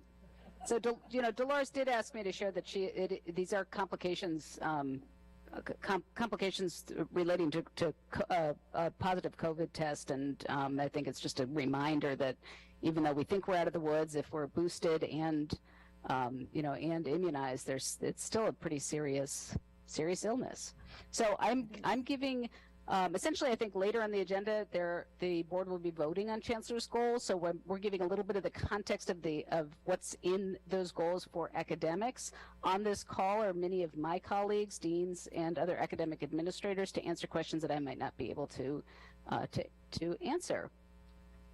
So thank you for having me. The Chancellor's goals in academics for the 22-23 year are. There are 6 of them, and some have sub-goals, and they're well aligned with the college's 21-25 strategic plan, the provost goals, the strategic enrollment management plan that we commonly call the SEMP, the diversity, equity, and inclusion plan, and the education and facilities master plans. So each of the Chancellor's goals and the sub-goals in academics support the strategic plan's Achieve 60 Pima County 2 institutional targets that we are all familiar with, increasing completer counts to 6,000 and to double the completer counts of Hispanic, Latino, American Indian, and Alaska Native, and Black or African American learners by 24-25. So the very first goal is for us to develop a transformation plan for general education or transfer education to ensure relevance into the future with a focus on increasing those completers and those who will transfer. The ABOR, who monitor the 3 state universities in February of 2021, passed a new policy asking the state universities to update their general education curriculum. That then has a knock-on effect for the community colleges. The state has not looked at the general education curriculum statewide since the mid-1990s, so this is about 30 years old and ready for a refresh. So now, as a college, we will be working with Arizona Transfer and other community colleges around the state to really reimagine the AGEC. That's our Arizona General Equivalency Curriculum. Those are the courses that you can take, that a student can take at Pima as in a block, and have those really count towards the general education requirements of the first 2 years of a 4-year degree. So there are many principles that are being put forward. Dolores wanted me to really focus on the students needing to understand why they're taking a general education curriculum and how it will benefit them. That we're going to be focusing on courses that already have a good transfer history to be the foundation of that curriculum, and learning outcomes will be expanded to clearly demonstrate the connections among disciplines. It's also one of the principles is that the students will acquire 21st century skills. So goal 2 in the Chancellor's goals is really focused on completing the work in the strategic plan that is due in the next year by June 30th, 2023. So these include things like continue to expand our credentialing to include industry credentials and micro-credentials, continue the enhancements to guided pathways, restructure all of our programs around areas of interest with clear credit and non-credit pathways leading to high school equivalency, industry credentials, a PCC award, or another completion point, expand high school dual enrollment, implement the auto-confer process, which means that the college could identify students ready to graduate and process their completion records accordingly rather than students self-selecting for graduation or completing a graduation application. Goal 3, part of the strategic plan, is to implement a college-wide effectiveness process, which includes a cost-saving analysis focused on course and program offerings to increase academic efficiency. That's due by February of 2023, and it's a project that I'm involved in. Goal 5, related to the strategic plan priority on technology needs today and into the future, to create a digital literacy fluency task force charged with planning and implementing college-wide expectations around technology literacy. Goal 4 in the Chancellor's goals around academics, and this is per the priorities identified in the Education and Facilities Master Plans, is to explore the establishment of centers of excellence in the arts and in science. And then finally, and probably most importantly, I think it's the 6th Chancellor's goal, is that we're preparing for the HLC assurance argument, and that's that's due in the academic year 24-25. This work is underway with the committees formed that are listed here on this slide, and an initial gap analysis has been completed. I also wanted to note that the provost has just hired a project manager to work on the provost team to help keep all of these projects on task and to figure out some ways to report out our outcomes and bring that kind of information back to the board on a regular basis. So that's it. Are there any questions for me or any of my dean colleagues who are on the call? Any questions from the board? Madam Chair, can I just highlight something? Yes, go ahead, please, Chancellor. These are SMART goals. They're specific, they're measurable, they're achievable, they're realistic, and they're time-bound. Thank you. That's important. Thank you. And Madam Chair, I would applaud the Chancellor and his team also to linking them to the strategic plan, which is absolutely how we move the whole thing forward. So thank you for that. Thank you so much, Kate, for being here tonight and filling in. That was excellent. Thank you. Oh, I'm sorry. I apologize. Board Member Garcia has their hand up. Go ahead. Yes, I'd like to know how they're going to be measured. How are these goals going to be measured? So I think in a later agenda item, there's the actual document with the Chancellor's goals that probably has more detail, and also the other 2 sections of the Chancellor's goals. So I think that's that's probably a question for later on the agenda. And I have one more thought. There was a program recently where 19 students were in a certification program, and 11 of them failed. My concern on that, I can't say the program, but my concern with that is, are we looking to see, before we put people in a certification program, what their abilities are to be able to be successful in that program? And if not, what help do they need in order to be successful? So it sounds like you're asking about ensuring that we have sort of those guardrails in place to ensure that as students come in and express an interest in a particular program, that they can succeed in that program. So I don't know that I can speak to that specifically, but I think that's sort of the goal of many of these interventions and activities. So I think we could bring back some of those specific examples either in a study session or in a future board meeting. Yes, thank you. And Chancellor, please look into which, I guess we need to find out which program you're talking about, because it would be very important to look into if you could, Chancellor. I'd be glad to, Madam Chair. Thank you. Any other discussion or comments? Thank you so much, Kate, for being here. Thank you. And we do send out our support to the provost for quick recovery. Yes. The next item is, hold on, HLC update. So, Chancellor, I think we do have Dr. Nick Richmond on the line. So, Madam Chair, did you want to take that out of order? We also have Dr. Doré, who is going to present on the Centers of Excellence. Did I miss that? It doesn't look like, okay, it's not on here. Okay, we will, sorry, I almost skipped Dr. Doré. We can take it in either no, or. That's fine. Dr. Doré, please go ahead. Oh, thank you. Good evening, Board Chair Ripley, members of the Governing Board, Chancellor Lambert, students, colleagues, and guests. So I'm going to present on the Chancellor's goals related to the Centers of Excellence and the student support areas. And as Kate mentioned, although these goals are still being approved, significant progress has already been made on many of these initiatives, and I just want to give some little updates with you. And as Kate said, these goals too have been developed in alignment with our educational master plan, our facilities master plan, the strategic plan, and our institutional goals, the diversity, equity, and inclusion plan as well. And you know, some of the significant milestones that have been achieved in line with our educational master plan and facilities master plan and strategic plan, I want to just highlight two. You know, we've completed the IT Cybersecurity Center of Excellence and the Automotive Technology and Innovation Center, and we're seeing significant enrollment, which was part of our strategic plan, is to increase the enrollment in those areas. So we are seeing significant enrollment increases in those areas. Next, I'd like to share some of this year's goals and then the upcoming milestones scheduled throughout the year.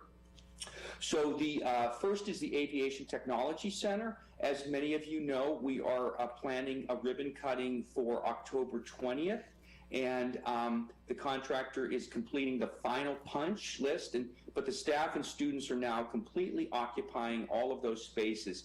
And what this will allow us, as we had already planned, will be to double our completers in the aviation technology program.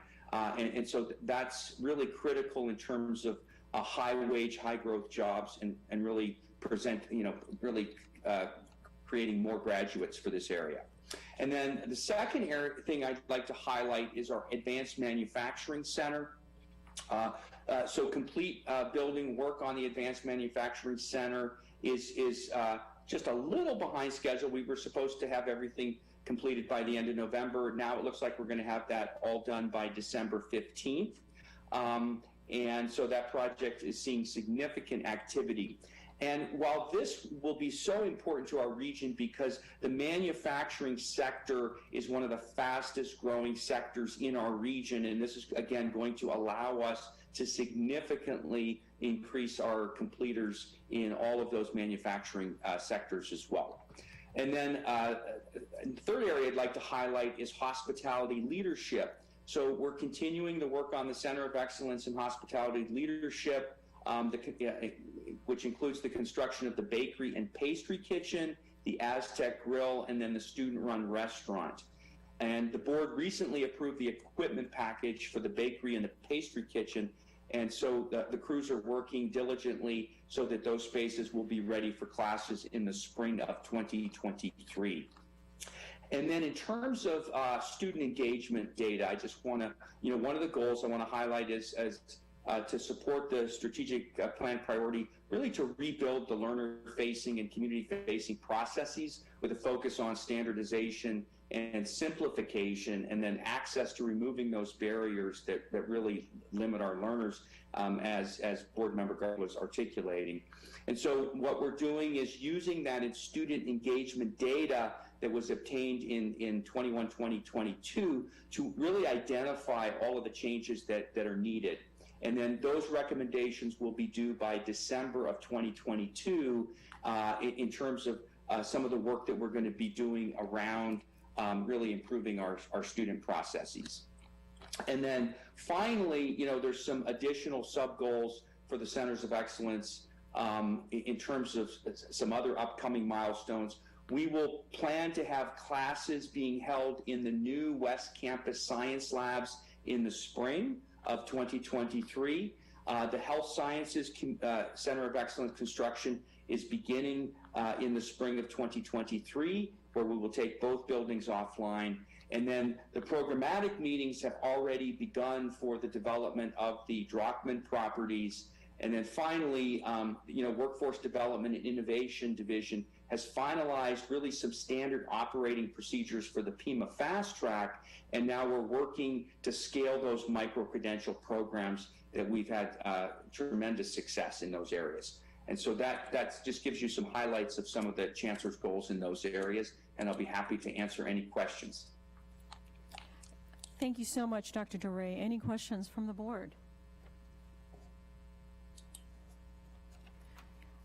Yeah, and thank you so much for your support of our new Centers of Excellence, and I look forward to seeing the progress made on those.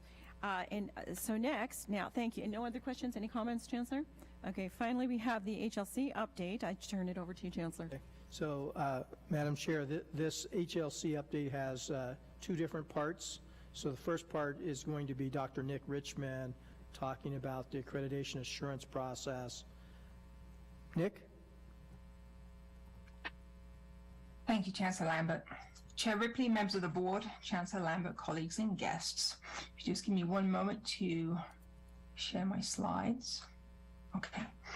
Per the reporting schedule that was approved by the board last month, I'm going to be sharing an update on Criterion 1 today.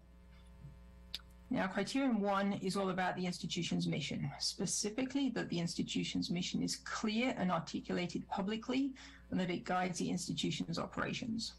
Criterion 1 has 3 subcomponents as listed on the slide here. For the presentation today, I'm just going to touch on a few highlights of some of the evidence in this area, but I would like to draw everyone's attention to the executive summary that's also provided in the board packet, which provides much more comprehensive information across this particular criterion. So among the evidence that we have that speaks to this particular criterion is, one, that the mission is publicly posted. It's available on the college's website, for example. It's also learner and community focused. And this is a piece that relates to subcomponent 1A, where it looks for us to kind of articulate the constituents we serve through the mission of the institution. Another note is that Pima's actions and decisions focus specifically on its educational role. Now, within 1B, which looks to ensure that the institution's mission demonstrates a commitment to the public good, there is a specific language that the institution's educational responsibilities take primacy over other purposes, such as generating financial returns for investors. We do not have investors. We don't generate financial returns for anybody, and so our educational role is front and center as a central purpose of the institution. And then lastly, listed here related to 1C, which focuses on providing opportunities for civic engagement in a diverse, multicultural society and globally connected world. We can look to evidence from the work of the Diversity, Equity and Inclusion Office in this particular area as one source of evidence for the work the college does here. Now, as I mentioned, and I'll just repeat this, there's additional evidence outlined in the executive summary that accompanies this. And we're also early in the HLC process. So we're in the process now of gathering evidence and assessing it and identifying the best sources of evidence we have. What I do want to include, though, is some employee perception information in this area. The college employee satisfaction survey is a really useful source for us to understand employee perceptions in the area of mission, as well as a number of other areas.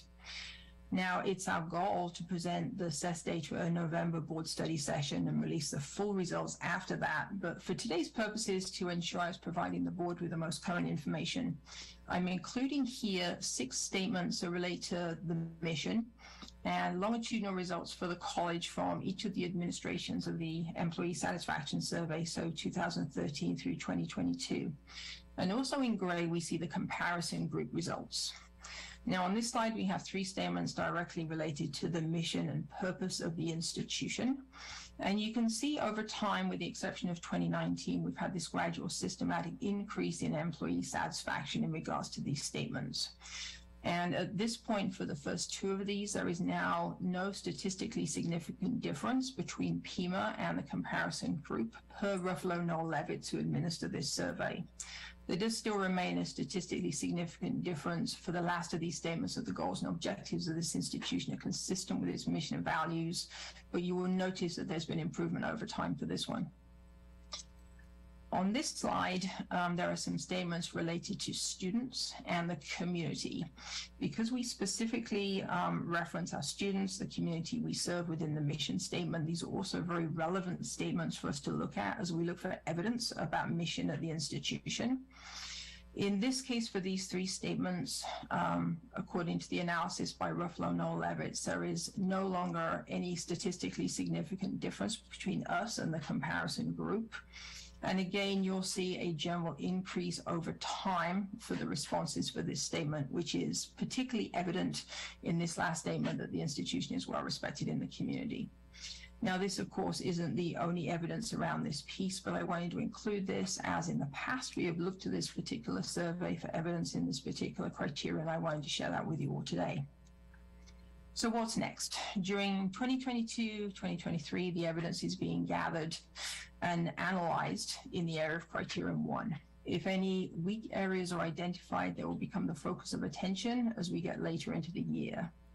In addition, not noted here, something that's a more recent addition to this, what we're discussing is establishing community and/or student groups to support work on the accreditation process so we can ensure we hear from the constituents we serve and gather their insights as we work on the accreditation process. So that's something we'll also be looking into for criterion 1. And with that, that's all the comments I have to share, and I'll be happy to take any questions. Thank you, Dr. Richmond. Any questions from the board? Any comments, Chancellor? I'm just pleased to see the progress we've made, and you're seeing evidence that in terms of criterion 1, the college is in a very solid position as we move into our reaffirmation process.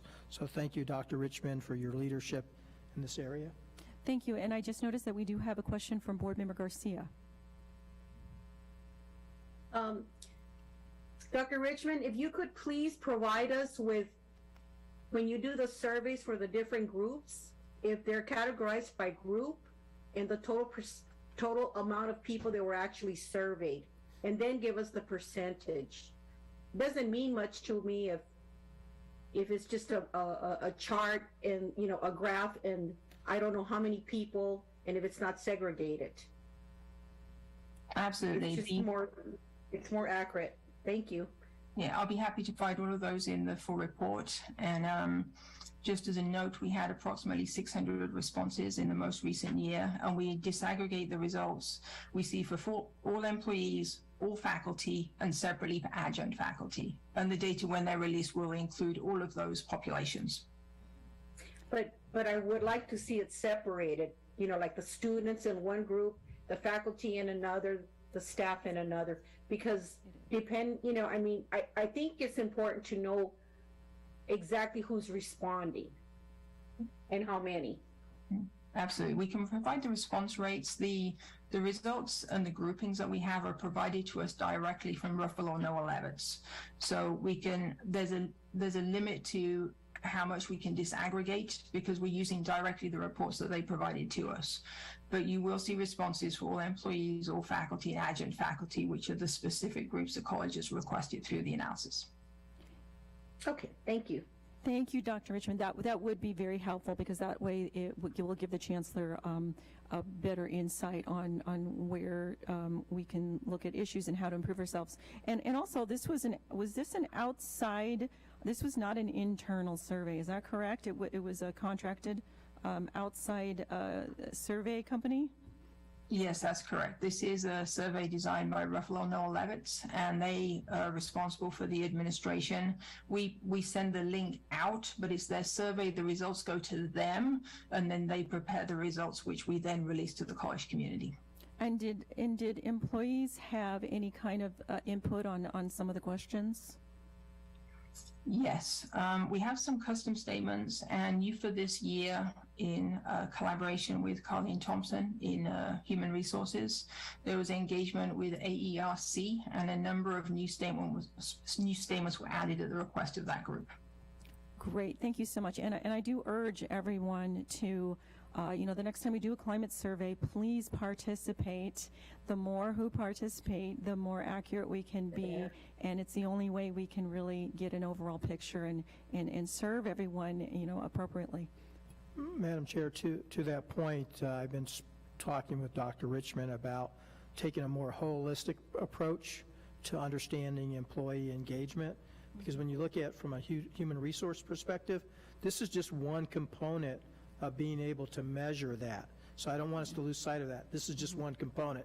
There are other means in which we get employee feedback. And so we're going to be looking to create a more integrated, holistic system over time. That would be great. Thank you so much. Thank you, Dr. Richmond, for that and for all your work and devotion to all of this. Thanks a lot. We appreciate what you do. So, Madam Chair, I'm going to ask Wendy Weeks to join us next. And so, Dr. Weeks, were you going to build off of what Dr. Richmond just said, or are you going to just go right into the focus visit review process? And I think Jeff is going to tag on to that as well. Am I correct? I think Mr. Sylvan's going to go first. Good evening, everyone. So I'm going to just give a moment of quick context, and then my colleague Wendy Weeks is going to provide additional information. So the context is we received a few days ago from HLC their decision on the focus visit report, not the focus visit report, on the focus visit process. And there are two, generally speaking, categories of action items that are now expected from the college. So one is there's monitoring for a number of criteria, and the second is we have to do, and those are predominantly focused on board-related activities. And that is due in September of 2023, so we have a little bit less than a year to work on that and develop our evidence. The second rough category is what's called an embedded report, and that's additional information we're supposed to provide in connection with our assurance argument, which, as you heard earlier, that's a project we're working on, which is due in the 2024-2025 academic year, and that's the one that relates to clarification of the respective roles of the Office of Dispute Resolution and Human Resources.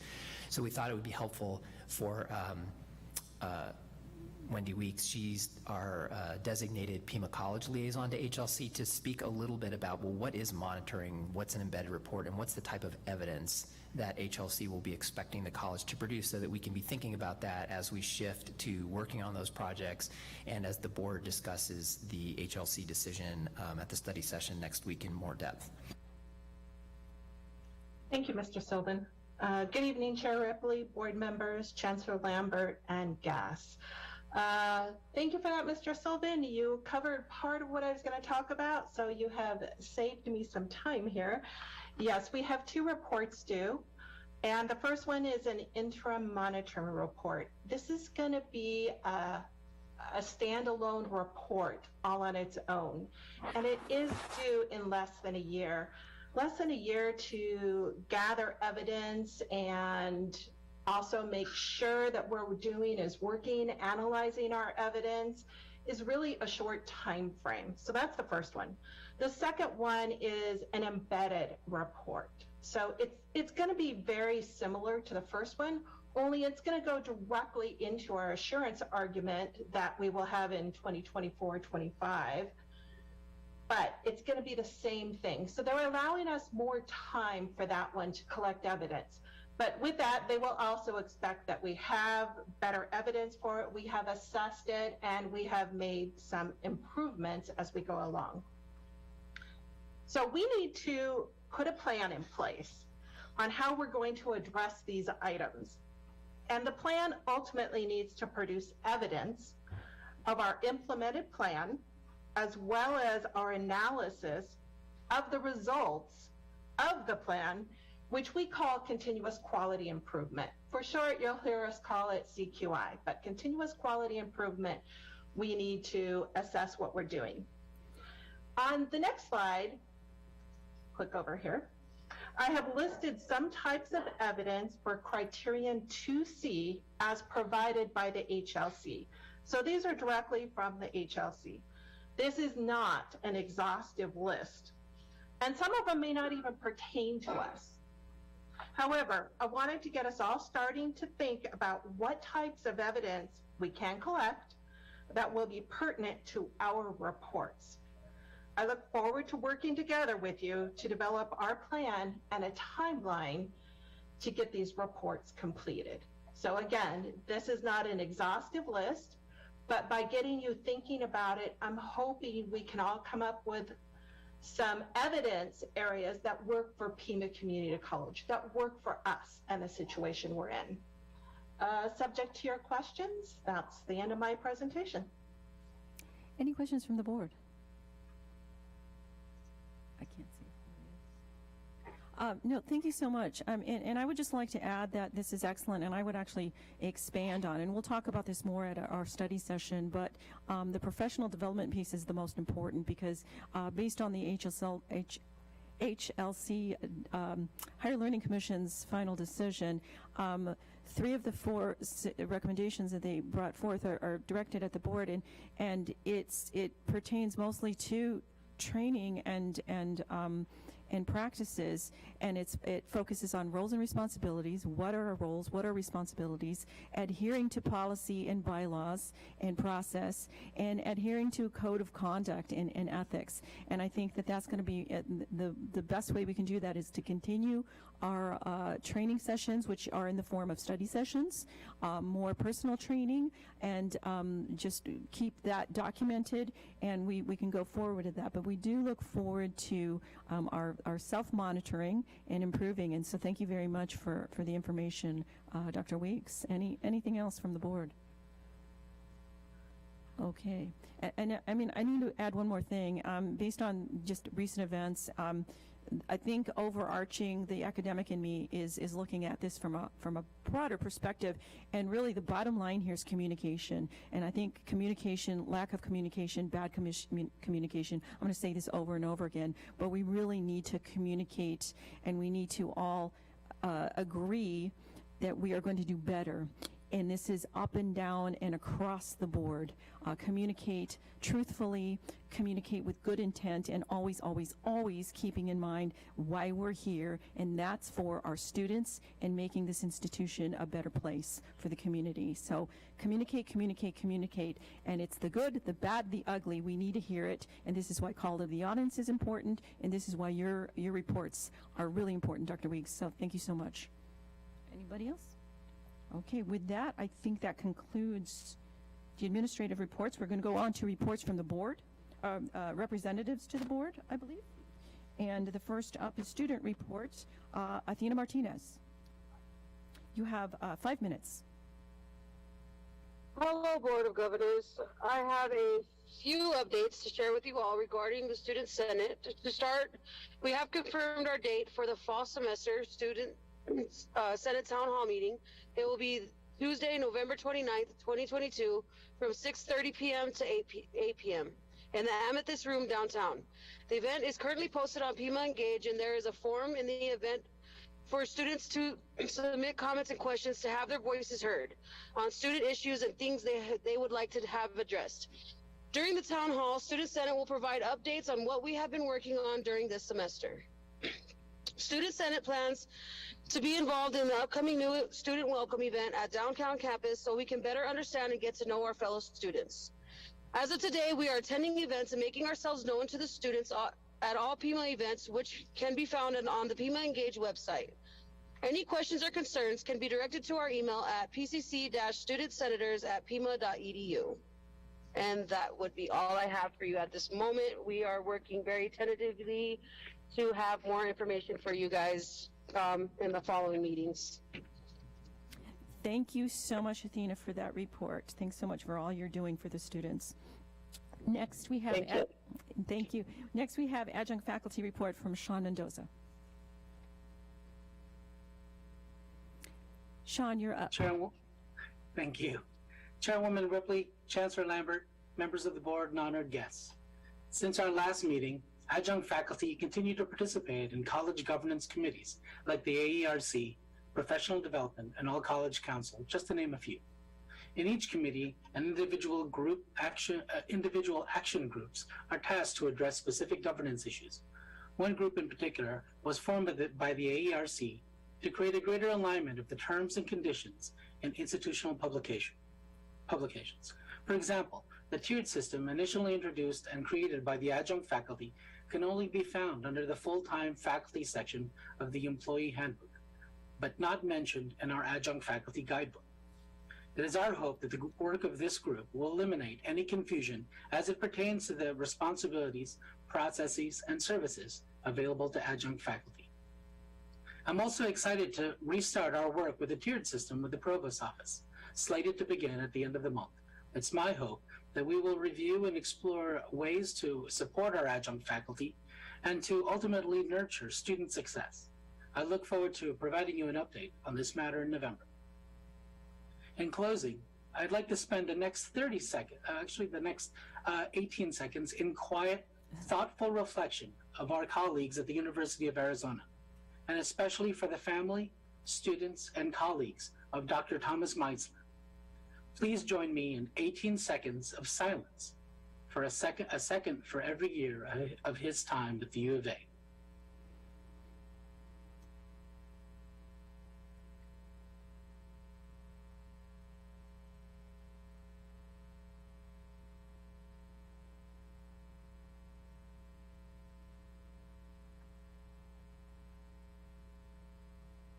Thank you for your participation. I didn't know Dr. Meisler, but as a fellow educator, his passing is a terrible reminder of the current state of our society. While disagreements can and often do lead to violence, as educators, we have a sacred duty to stand as examples of peace and to guide the next generation of our community's leaders. With safety as our foundation, I challenge my fellow educators to not give in to fear or anger common on social media, news outlets, and in our meeting rooms, but to nurture a dialogue of understanding, tolerance, and inclusion in our classrooms. Thank you, and that ends my report. Thank you so much for that, Sean. And just to add to that, the adjunct faculty, as well as our permanent faculty, you guys are leaders in your classrooms, and that comes with a grave responsibility for not just the academic portion of what you do and what you convey to students, but sadly in this day and age, security and safety and well-being. So it's a huge responsibility, and so thank you so much for having the courage to teach and to stand up and lead your students. Thank you so much for what you do. And I do want to make it this point as well is because I don't think a lot of people know this, but there are upwards of over 900 adjunct professors at Pima Community College, and that's an extraordinary number. So thanks for keeping all that together, Sean. Thanks a lot. Next, we have the staff report from Erica Elias. Good evening, Chairperson Ripley, members of the board, Chancellor, and guests. The Raquel Rubio Goldsmith Lecture on Ethnic, Gender, and Transborder Studies is going to be held this Thursday, October 13th, at the downtown campus in the Amethyst Room. At 5 p.m., the reception is going to be held, and 6 p.m. is when the actual lecture itself is going to be. And this is free and open to the public. The following day, Friday, October 14th, there's going to be a scholarships fundraiser for the Ethnic, Gender, and Transborder Studies and the Mexican American Studies as well. This is going to be held at Brother John's, and the tickets are available for purchase at pimafoundation.org. I also want to point out that October is Depression and Mental Health Awareness Month. These are topics often not discussed in our personal or work lives, and yet mental health disorders affect millions of American workers every day. So if you or someone you know is struggling with depression or mental health, please reach out to someone, get them help. If anyone at Pima you know is struggling with mental health, there's different counselors that are there to assist you. If you're not sure what resources are available, please reach out. We're here to help. That concludes my report. Thank you. Thank you so much. This is an extremely important message that you're giving, and I hope that everybody has been listening carefully to each and every word you've just uttered. It's crucial. Thank you so much, Erica. And I do look forward to next Friday's lunch as well. Next, if there aren't any other questions, faculty report from Denise Riley.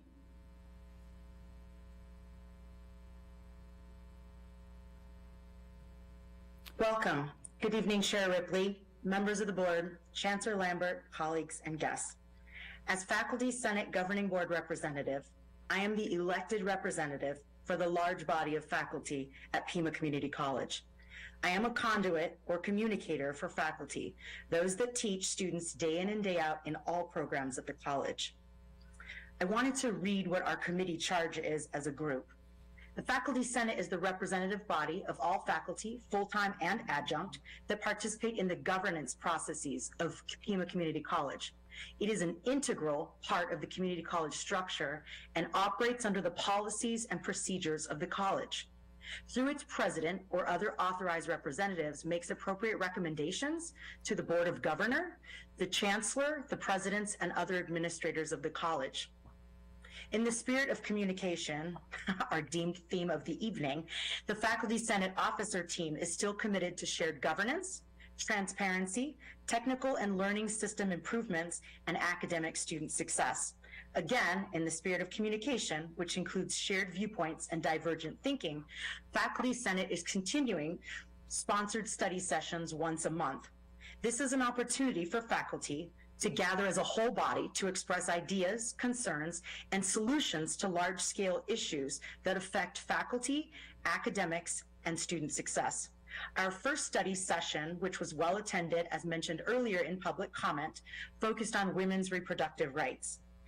Our next study session, our second one of the year, is focused on safety and security, especially in light of the faculty shooting and fatality of Tomex Meitzner, the head of the Hydrology Atmospheric Sciences Department at the University of Arizona. The Faculty Senate represents a group of dedicated teachers continually adapting to change, as evidenced by the multiple modalities of delivery during the pandemic and post-pandemic, to include continual professional development in teaching and learning. We take our roles seriously and don't make decisions lightly. The Roe v. Wade statement was endorsed in September's Faculty Senate meeting by the Faculty Senate. The AERC faculty member letter to the HLC was endorsed in October's meeting. In summary, I mentioned last month that faculty are the heart and soul of the institution. That is not to diminish the roles of others at the college. However, faculty want what is best for the students, the workplace, and the community. And we seek strong leadership and administrative support to achieve that.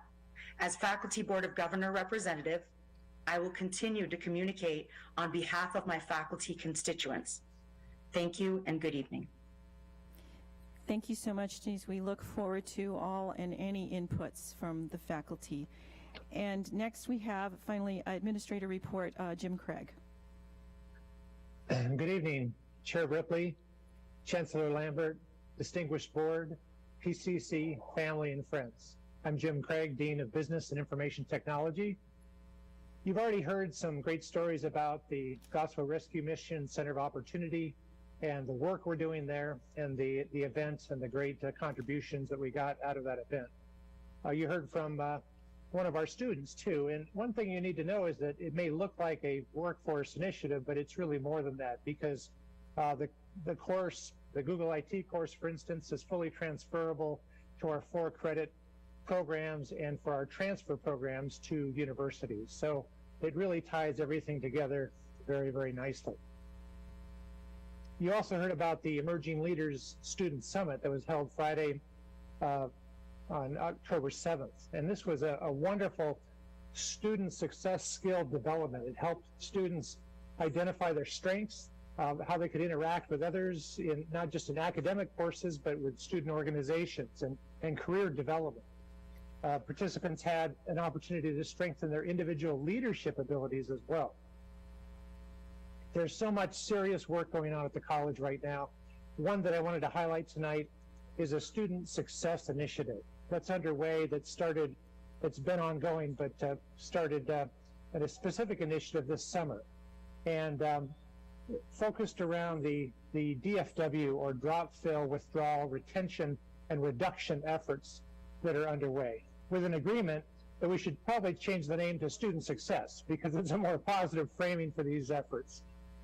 The initiative is, of course, also influenced by the college strategic goals and the other goals of the college. The group met this summer and to collaborate and develop a plan.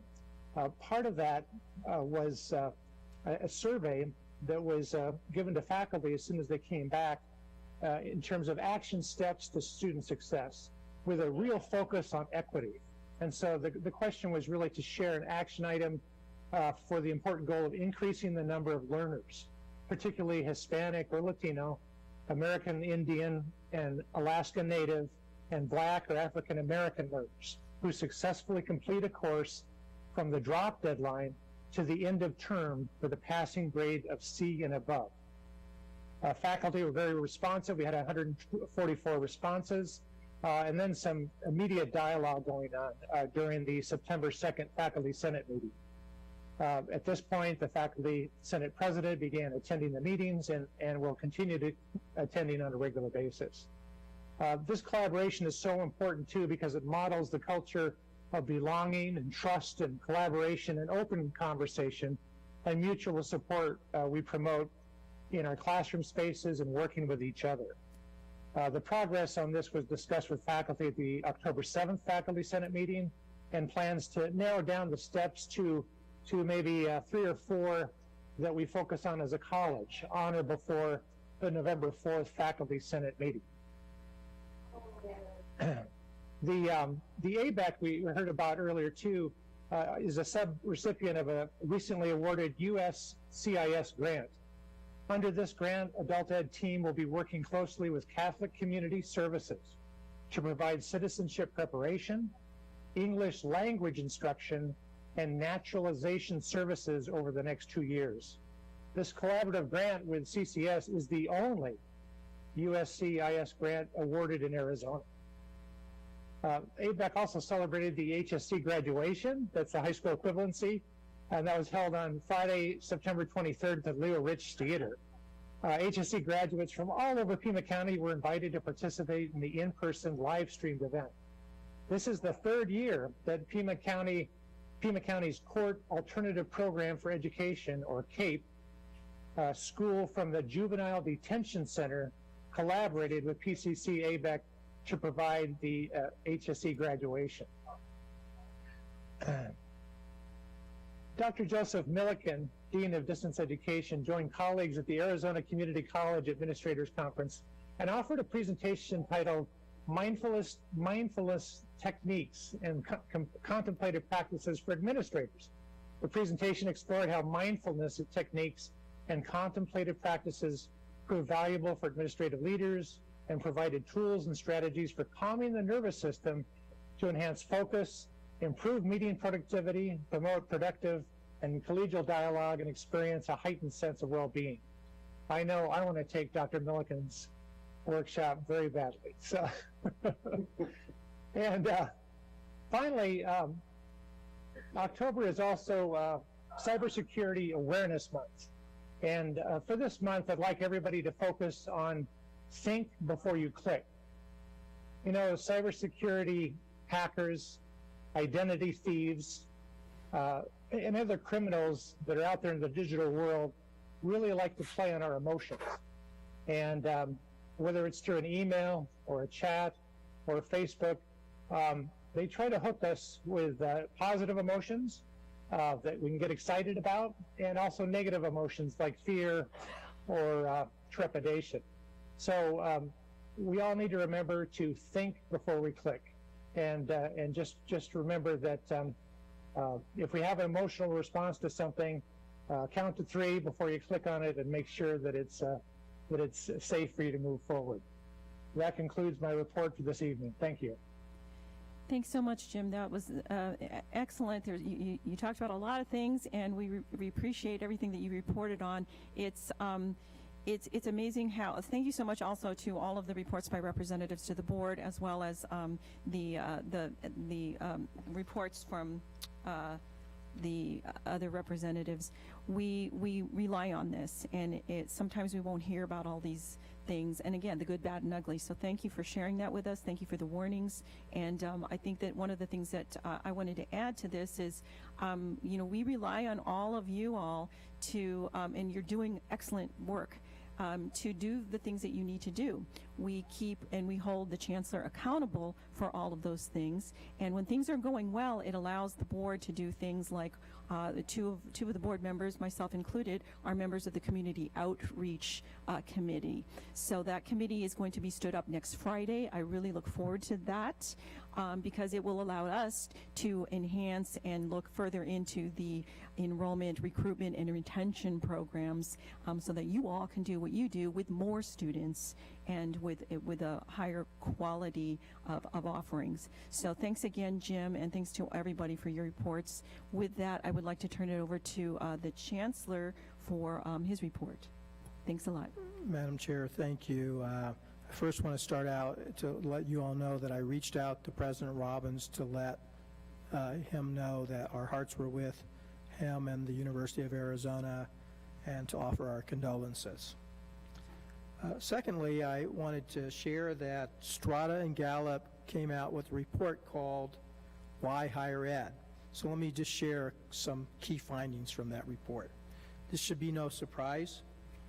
They surveyed over 86,000 students, representing over 3,000 institutions, and this is some of the findings. Work outcomes was the #1 response for why students go to college, by 58%. The next closest item to that was at 23%, which was for general motivation to learn more and gain knowledge. But what they also found about that last piece was those most likely not to complete happened to mark that that was the reason why they went to college. So I think this is a very important reminder to us that why someone would come to us is ultimately to lead to a good career, to build a future for themselves and for their family. And while they're with us, we hope to instill with them the larger values of what it means to be a good citizen and the things that come with a solid liberal arts education. So let's not lose sight of all of those pieces. When I first came here, yes, this college was focused on transfer education. That is a very important part of our mission. But what it got lost coming here was we were not investing in career technical education. We were not investing in adult basic education for college and career. So my work was to bring those two areas up on par with the transfer. Students come to us for one of those three pieces, and they're all interrelated. They're not separate. And so I just want, so if it feels like, yes, CTE gets more attention, some of that is because they were neglected for so long.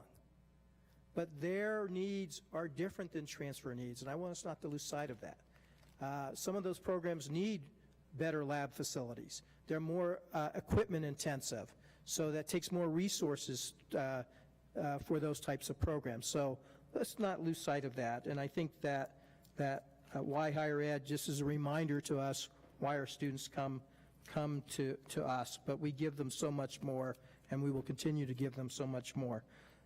Also, I want to thank Marcy Euler and the foundation for the incredible work they're doing for us. I mean, the partnership we have with the Gospel Rescue Mission, with Bert Lopez and the HSL Family Foundation and the Center of Opportunity is just a testament to this college's commitment to our community. The least among us in our community, and that's a shining light of what this college is doing to support. And as you said, Dr. Hay, this is becoming a model, not just for our community, but for our state, and I dare say for the nation. So Tucson again, and Pima Community College is at the heart of really leading the way on a much higher level, and I couldn't be more proud for our faculty, staff, and administration, and the board who are integral to all of that success. Also, I just want to just build off, I know if Dr. Francisca would have been able to speak tonight, she would have highlighted the Raquel Rubio lecture series coming up. And I just want to mention that the keynote speaker for that is Arturo Vargas, the CEO of Nalejo. And so if you get a chance, please come and hear him speak. It's a great opportunity as we wrap up the recognition of Hispanic Heritage Month. Also, I just want to shout out to our international programs folks that we just were recognized as with the Guyman Award for top producers for providing scholarships to low-income students to be able to study abroad. I mean, this is a major accomplishment for us to be thought of in the same breath of many other leading colleges and universities in the country to support low-income learners to have that study abroad experience. But it doesn't stop there. I also got a letter from Secretary Blinken recognizing Pima as one of, I believe it was 43 institutions as Fulbright HSI leaders. That puts us in the top 10% of HSI institutions to support international education with a specific focus on our Hispanic Serving Institution mission. So again, all of that happened under the leadership of Dr. Ricardo Castro Salazar. I couldn't underscore that more than to say, thanks to his leadership, this college has elevated its international and global profile to the levels you're now seeing us being rewarded with. So thank you, Ricardo, for your leadership. Let me say a few words about the HLC. I think sometimes it gets lost, and that is, it's about continuous improvement. How do we, as a community of educators, working individually in our respective communities, but collectively in support of our great nation, continue to improve and to support the success of our students in our community? That's the heart of what I think accreditation is about. How do we get better together?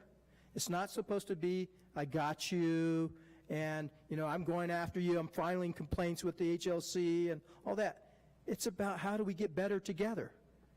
And it starts with us communicating with each other here at the college. And I want you all to know I'm committed to building bridges, to collaborating, and that I will talk to anybody. I have an open door. Please never hesitate to reach out to Gabi to schedule to come see me. And some of you people know that when they do that, we make adjustments. It may not always be what you want, but I factor that in to what ultimately is, I hope, a collaborative outcome that meets the needs of most of us. May not always meet the needs of all of us, but for most of us. Sometimes it'd be great to meet the needs of all of us. But it's always about our students and our community, and that's what my commitment is to this community, to this board, to our faculty and staff, administration. So I want us not to lose sight that the Higher Learning Commission is there to help us to get better. However, with that said, if we ignore what they tell us and we don't follow through with the things they point out that we need to do, then there is a hammer. And I have to point that out. And Pima should know this all too well. Twice the college was placed on probation. And one of the main reasons for that has been the board, the governing board.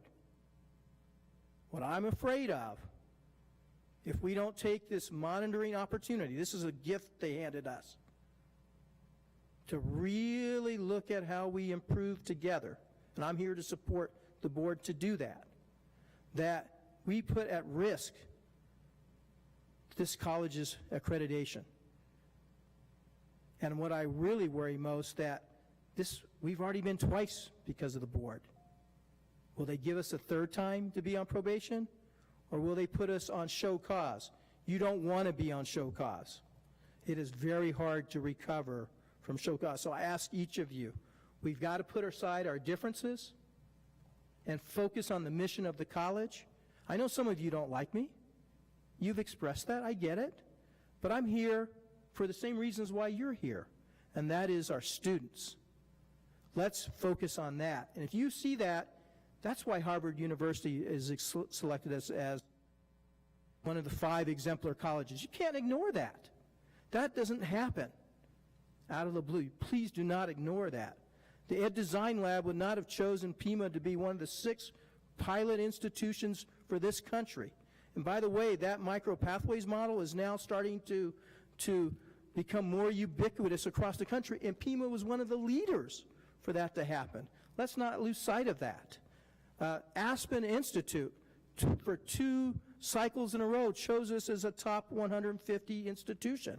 Aspen doesn't just choose colleges out of the blue. To be an Aspen 150 college says we're doing something right. And then NACE, the National Association of Community College Entrepreneurs, identified Pima as one of the future leaders for entrepreneurship training in the country. And thanks to Marcy Euler, who delivered a successful pitch in Boston recently, she brought home a $5,000 check as an example of our leadership, not only in this community, but across the country. Please don't lose sight of that great work. And so I'm here to work with you, board members, to take seriously the 4 items that they specifically called out that they will monitor of the board under 2C. But also, let's not lose sight of that the HLC president's decision did not find sufficient evidence to support the recommendations of that reviewer's report. So that should be behind us. What is in front of us are the 4 items plus the 1 piece around tightening things up around HR and our Dispute Resolution Center. And let me remind everybody, the Dispute Resolution Center was created coming out of the last accreditation. We put that in place to give folks an avenue to bring their concerns forward. Now we recognize that we need to do a better job of clarifying the distinction between HR and that, and we will do that. This is about us being a team. Teams that are successful work together. They work through their differences. Please let's not lose sight of that. And I'm here for the same reasons why we're all here. And let me just close with just some fine examples of 2 of our employees here at the college. Libby Howe was just recognized by her peers for public relations with the Impact Award as the PR Pro of the Year. So Libby, she was sitting out there. I mean, that speaks highly, and a lot of that was because of her work she did to help us with the $15 million that we got from the governor's office and a number of other things. She was nominated by a couple of legislators for that recognition. And I'll close with our provost, Dr. Dolores Duran-Certa, is being recognized as the Humanities Alumna of the Year by the University of Arizona. Again, these are fine examples of what happens when a college is focused on its mission. Great success by an organization leads to great success and recognition by its individuals. And there's a number of us who have received that. Let's stay focused on the glasses half full, not the glass is half empty. So thank you all for being part of this great institution. Thank you so much, Chancellor. Any comments from the board? Any questions? Thanks. And I just want to, one of the points that you mentioned was, the three focus areas on our students, and transfer being one of them, and that will be a topic of discussion for our study session. So any of those that are interested in hearing about that, it's going to be very informative. So again, transfer students are hugely important. Anything we can do to improve that and make it smoother, we welcome. And the other thing, and I just wanted to reiterate, because it is the topic at hand, is the final decision from the HLC president and her staff on the focus visit. There was a press release, but it was, the press has been unclear, and I think it's a convoluted and confusing story sometimes. But here, precisely, just to make it more clear, there are actually three things that the board needs to do, and this is coming right out of the findings, is board members must use resources provided by the institution in preparation of the meetings, of our board meetings. This is coming from the HLC. Processes to ensure transparency of decision-making at the board and senior leadership levels. We have to work on that. And also, continue to use board training, which is pretty much the same thing, more training sessions, more study sessions, to help all board members understand their role, responsibilities, and governance. So these are three things that we as the board, I hope will continue. I hope all board members will agree that we do need to continue to work on over the next year, especially in light of the fact that we have our affirmation process for accreditation coming up next year. So with that, thank you, Chancellor. We'll move on to the next item on the agenda, which is information items. So the information items were provided to the board for general information purposes only. And again, I reiterate, these items were provided several days ago. If any board member has clarifying questions regarding any of the information items, please let me know, and we can have the Chancellor follow up or add the topic to a future agenda or study session. So with that, the consent agenda. Again, the consent agenda was also provided last week to our board members for review. May I have a motion to approve the items on the consent agenda? So moved. Do I have a second? All in favor, please signify by saying aye. Aye. Aye. Do I hear aye from our from Board Member Garcia?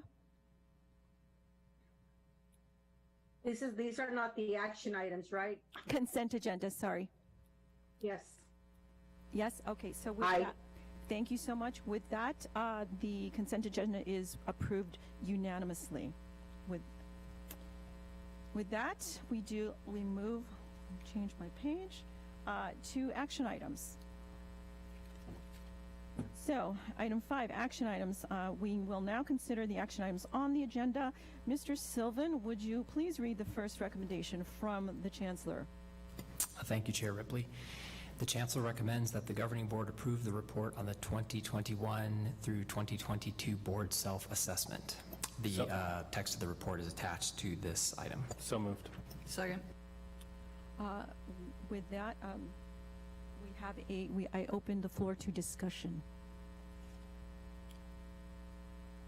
Without further discussion, I would like to call for a vote. All those in favor, please say aye. Aye. Aye. Aye. All those opposed? Oppose.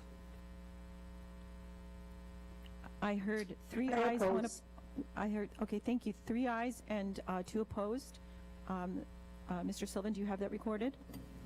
Yes. Okay, with that, the item passes 3-2. Can you please go to the next item? The Chancellor recommends that the Governing Board approve the proposed list of Board strategic priorities for 2022 through 2023. So moved. Second.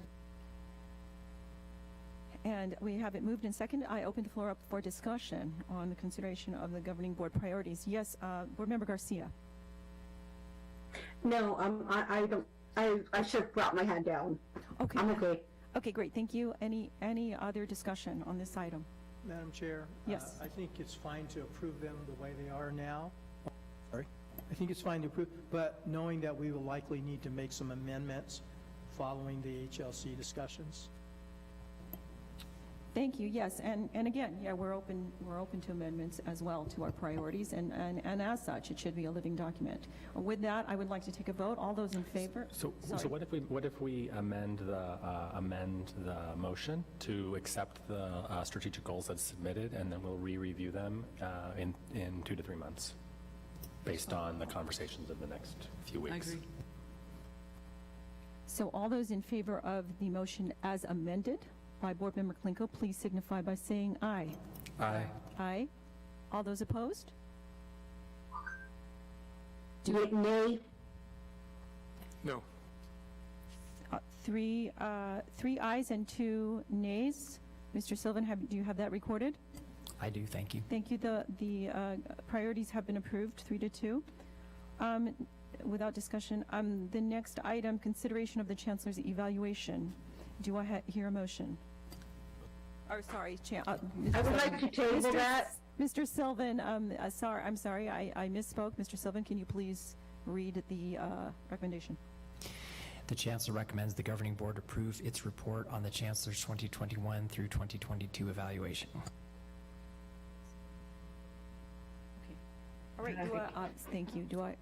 I believe Ms. Garcia has her hand raised. Oh, I'm sorry. Board Member Garcia, go ahead.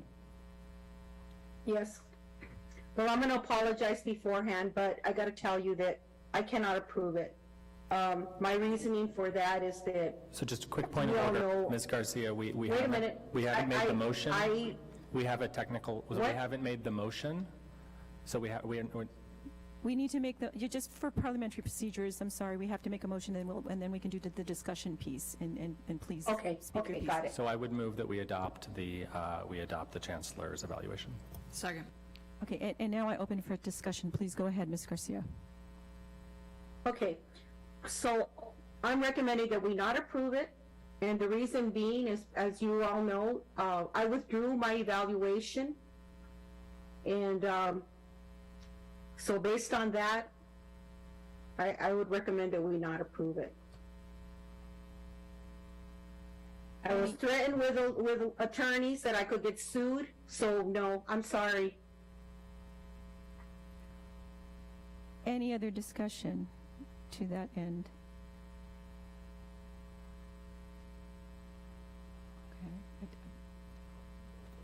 Okay, without further discussion on that item, I call for a vote. All those in favor of approving the Chancellor's evaluation, please signify by saying aye. Aye. Aye. All those opposed? Oppose. Oppose. The motion, the action item passes 3-2. Please take note, Mr. Sylvan. And please announce the next action item.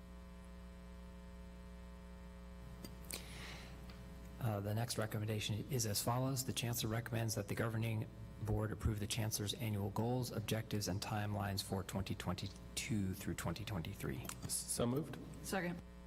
I open the floor to discussion. Ms. Garcia? I'm sorry.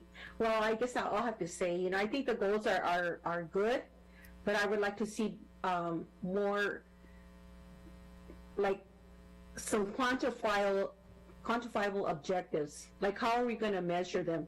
I know that we do this little clock, and like the centers of excellence get built, and they're on time, and so you get a little thing here.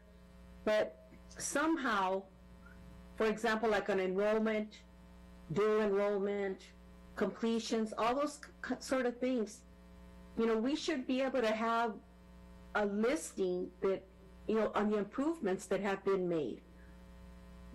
So that's what I would like to see. Thank you for that remark. And I've asked for this in the past. Thank you for that remark. I do agree that there needs to be metrics, and I think this is something that the Chancellor has agreed upon. But before I go on, Board Member Hay has a remark. Yes, thank you, Chair Ripley. I would also add that anytime we want more details in the actual monthly or quarterly reports on all the Chancellor's goals and objectives, We are free to ask for meetings with the Chancellor and ask for those details anytime at any point between the board members and the Chancellor. So if any board member is in need of more information, detailed lists, please meet with the Chancellor and do that on your own time. Thank you. Thank you. Yeah, and I would like to add to that at our monthly meetings, we do hold the Chancellor accountable, and he is required to, he's not even required to, he does this of his own free will, report on one or more of the goals, and he gives us an update with charts and data and numbers at every board meeting.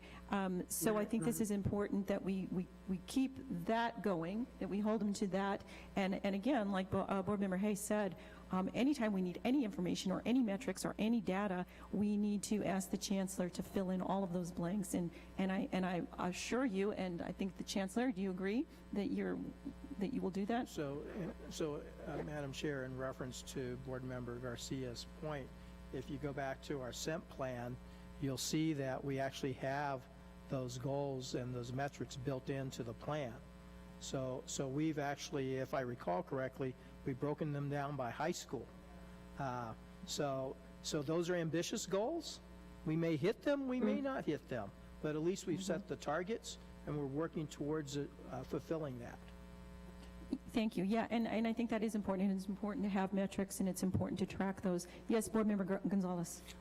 Yes, I also just want to follow up on what Mr. Lambert, Chancellor Lambert mentioned, and Ms. Hay in reference to requesting information. A couple of weeks ago, Chancellor Lambert, we did a meeting, myself, Maria, and Mr. Sylvan and Mr. Burdick, in reference to some of the stuff, issues that we wanted to get back. I did follow up with a letter, and I'm still waiting for the information in reference to the request. And that was about a month ago, 3 weeks ago, Mr. Sylvan, when the three of you were on. I'm not sure what you're talking about, but I'm also not sure how this is Wasn't germane Mr. Sylvan, to, was DeRay, Mr. Phil Burdick and yourself. But if What I'm I'm also- trying to say, I did request the information. I did a follow-up on the minutes, but I have not received that information. One of the topics was the southwest side as well, too. Point of order, this is not related to the topic that's Oh, agendized. it is. It's definitely related to the topic. Related to the topic because I requested, we called a meeting in reference to what he wanted to, what were the needs and wants in reference to what we wanted to see. Chair Ripley, I'm And not clear how this and the is major clear to topic was enrollment. the Chancellor's goals and how this is germane to the discussion that we're having now. It is really relevant. It comes around and comes back to requesting the information. We did have a meeting, Dr. DeRay, Mr. Lambert, and Mr. Burdick as well, too, and Ms. Garcia was on that, too.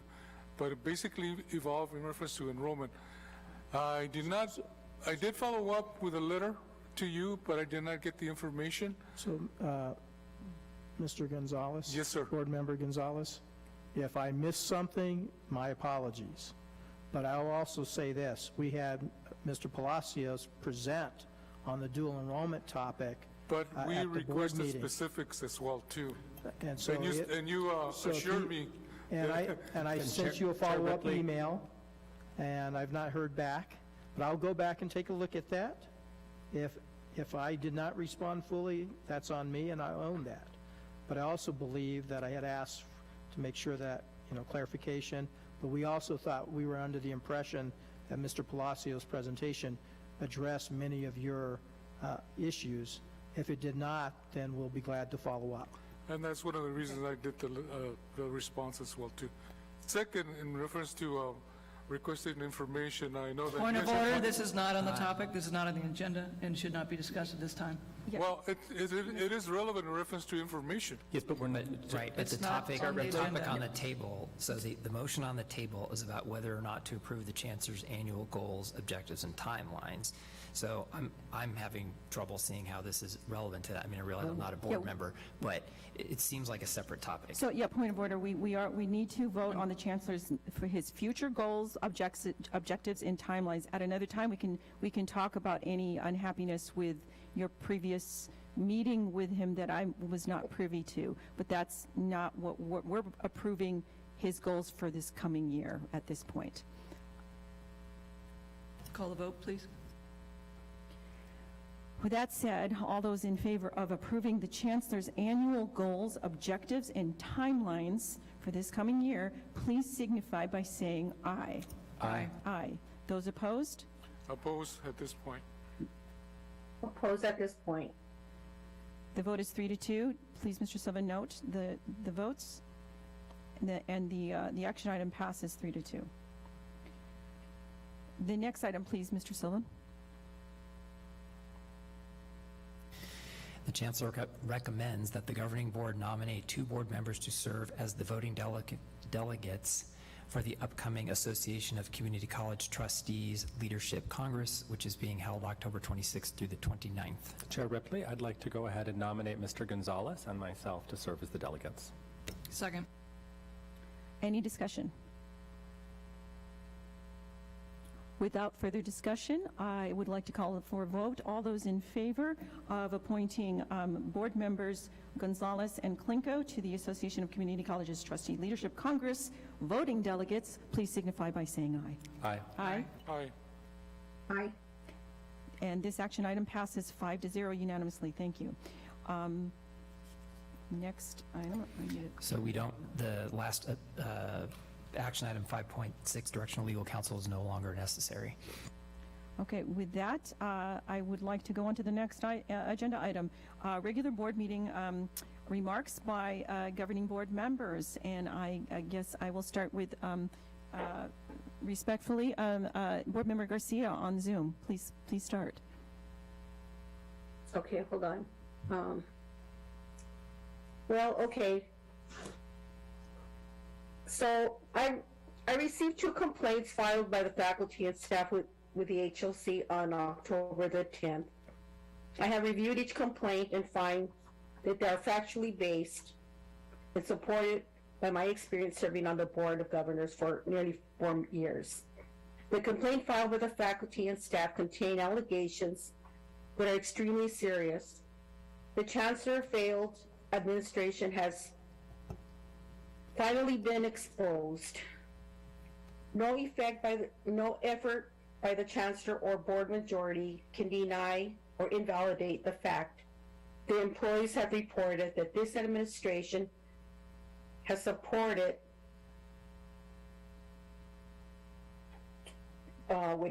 supported that this administration, supported by this board majority, have engaged in harassment, intimidation, and retaliation against employees who have publicly expressed criticisms of the college. The Chancellor has attacked the character and reputation of employees in ways that shame and silence them from expressing public criticism of the college. Members of the board, which he has created and conducted adopted in the bylaws in our last a dispute resolution. What was that? I said point of order. Your comments are impugning the integrity of members of the board. It was specifically outlined in the changes to the bylaws in our last study session that that's something that we wouldn't conduct.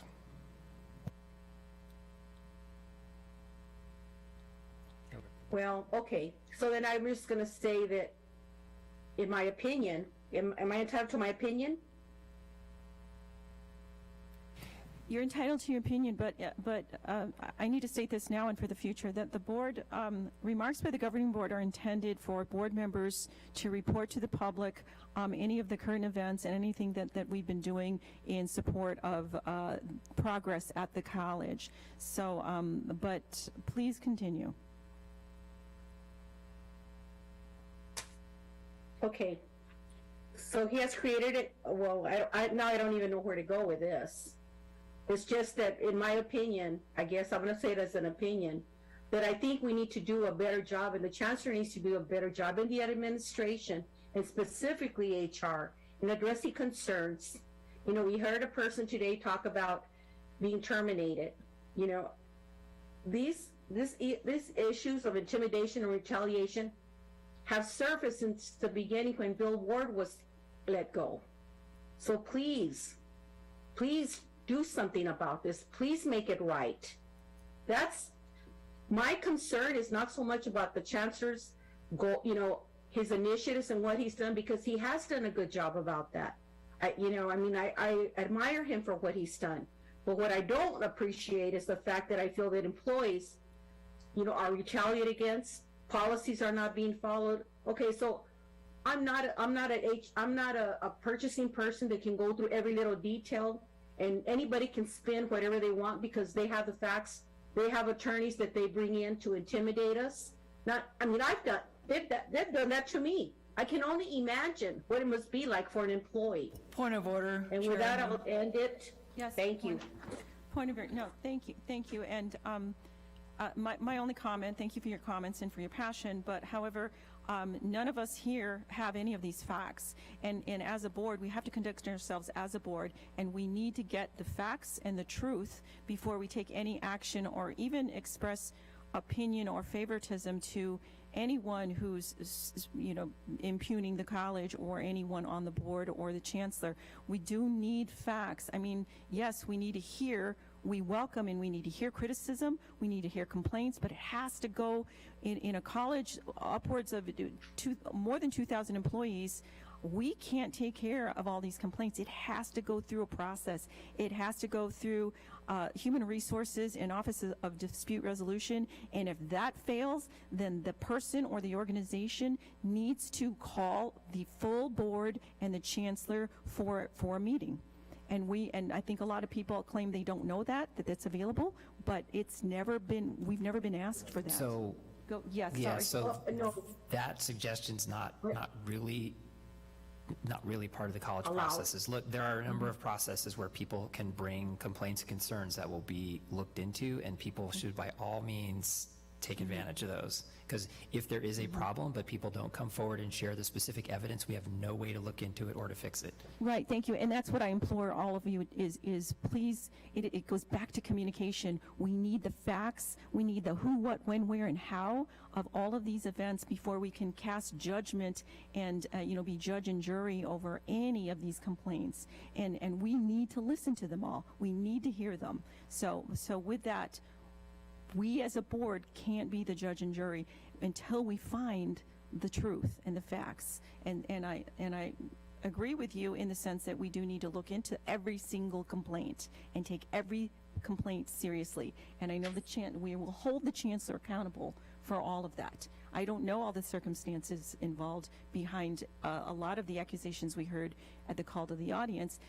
I need to get those facts. We all do. We need, as a board, we need to hear the facts before we can really do anything as a board. It's only fair to all the parties involved. Otherwise, it's not fair. So with that, thank you for your remarks. We'll go around the room. Board Member Gonzalez, please provide your remarks.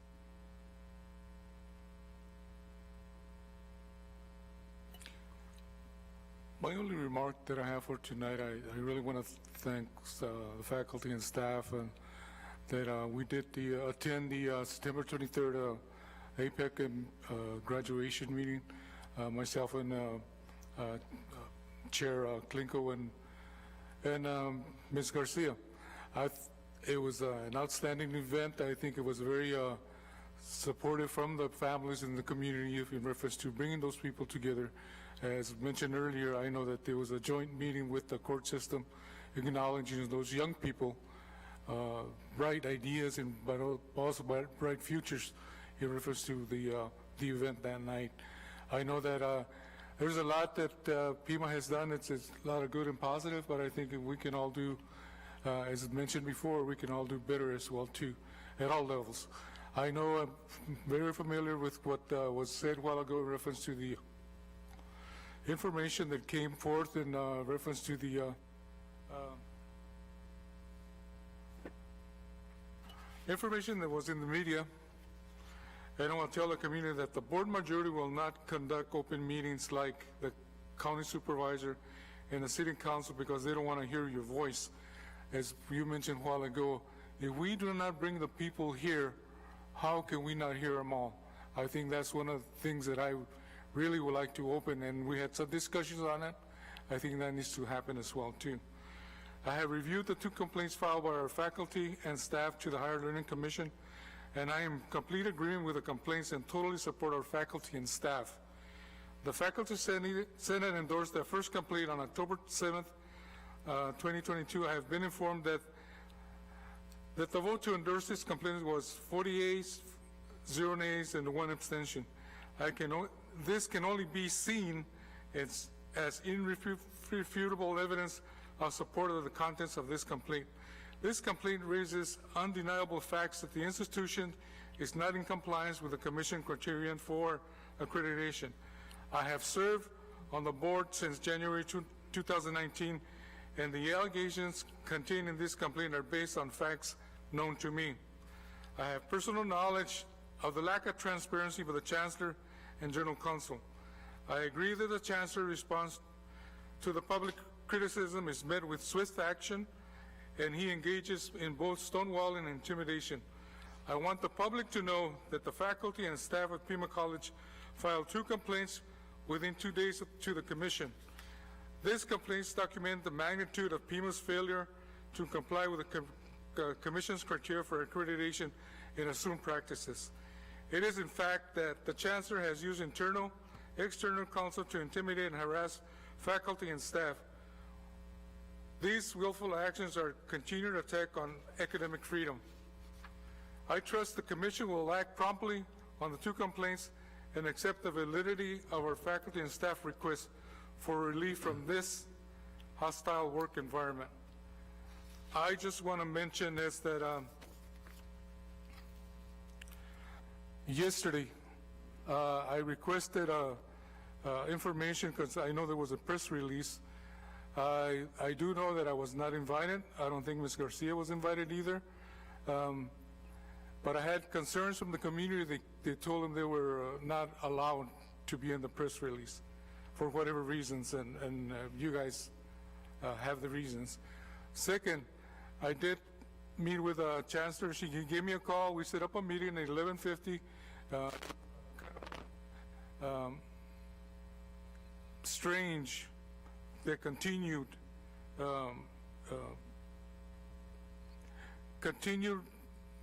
reinforcement that I do not return phone calls. We set up a meeting at 11:30, and it was changed to 11:50.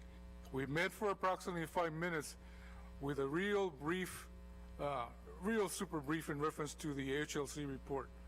And one of the things that I did ask to be sent the full report on my Gmail, I mean the PCC mail, and I was assured today that I would be giving the black and white of the full report, and half our meeting is almost over, and this is all I got, and this is not the HLC report. But those assurances were made by yourself, Mr. Chancellor, and never brought before me. Chair Ripley? Yes. I mean, I just, for the record, every single document related to the Higher Learning Commission's focused visit of the college and the final decision are available on the college's website. All you have to do is do a search in the search bar for HLC, and it will come right up. On a second point, Chair Ripley, Mr. Sylvan, I think one of the things that Mr. Gonzalez just said that I think we really have to look into is that he has facts known to him related to these complaints. If that is the case, Mr. Gonzalez, I certainly hope you will come forward and share them with legal counsel. Like I mentioned, I will end with this again. Chancellor Lambert, you assured me that you were going to give me the black and white. I think Selden was on there. They told me that they were going to send it to me, and I got the email, but you told me I was going to get the black and white today. If you would like, after the meeting, we can go upstairs and I'll print it for you. You told me that I was going to receive it when I got here. That's what I'm saying. And Right, so- Chancellor Lambert, and that's like Board Member Gonzalez, Andrea?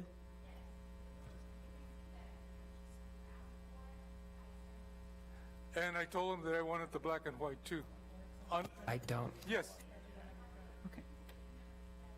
Well, They were told me they were going to deliver to me. So it might have been a miscommunication, and we will take responsibility that Andrea might have misunderstood, but we'll get that printed out because you do have the full report. It's not very long. It's a very short report, and it's their final decision, and you have it. So we will definitely print that out for you. Moving on, please. Really appreciate it. It's 8:30, and we have Board Member Hay. I actually would like to make a few comments, which I rarely do, so I will take my time. Please go Thank you ahead. very much. I am pleased that the HLC did a thorough review and found that all the accusations and back and forth were unfounded.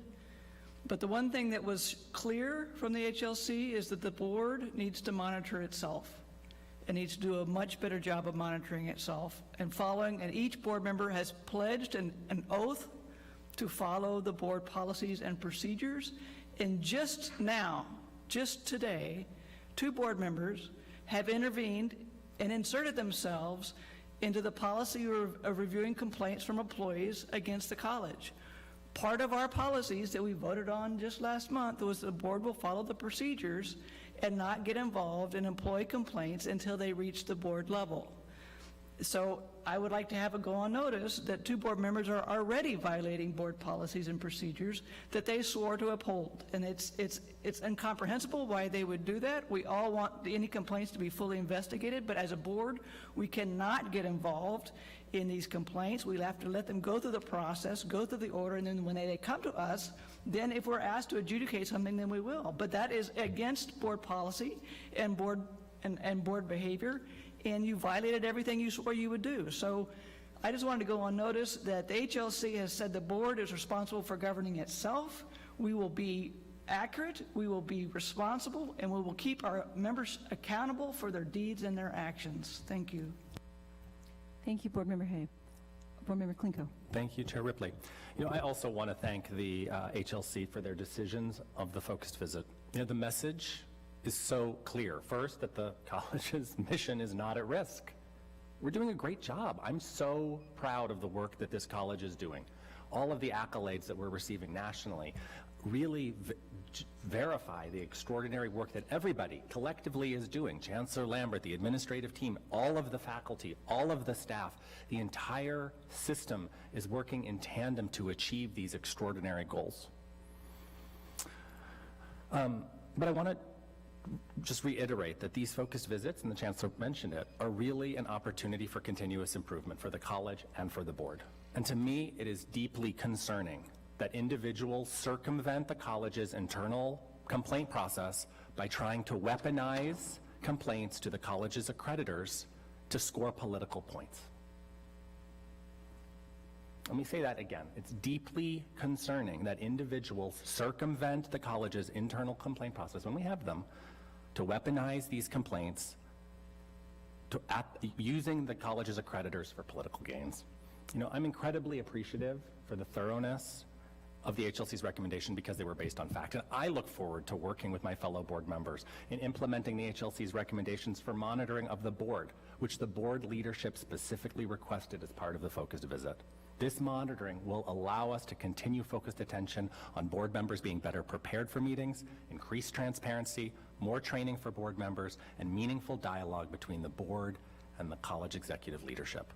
Most importantly, we look forward to continuing our work and holding ourselves accountable to following the college's bylaws, like Dr. Hay just noted, accreditation standards, and Arizona state laws. Thank you. Great, thank you so much. And I just want to conclude by saying thank you to all that have hung out this long. We're going to end in a few minutes, but I want to stress again, I've said it a million times today, but communicate, communicate, communicate. We need to hear, because clearly, yeah, we're doing a great job. We're doing an amazing job, and we're being recognized nationally and statewide, but clearly, there are some very angry people out there and I think this is deeply, deeply hurting the Chancellor personally, and I know for a fact I've talked to him, and he's very concerned, and he wants to fix fix this.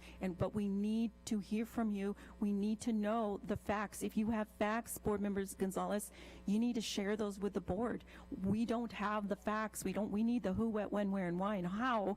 And it also needs to go through the correct processes. This is a large organization, so please communicate in the proper channels. And if the last resort is coming to the Chancellor personally, he needs to meet with you. He cannot refuse. And then the full board can meet as well. So please communicate. Please let us know. We want to fix all of the people that were on the call today. We want to fix and make this a great place to work for everybody. That's a hard challenge, Chancellor. To make this a great place for all people concerned. With over 2,000 employees, I don't know how you're going to do that, but we need to at least strive for that. It's a goal. So thank you so much for that. And with that, are there any items that the board would like to submit for future agenda? Yes, Board Member Gonzalez. The last time we met, discussion in reference to the public coming in face-to-face with the board. I think it's imperative, as mentioned a while ago, in order, as you mentioned a while ago, is that communicate.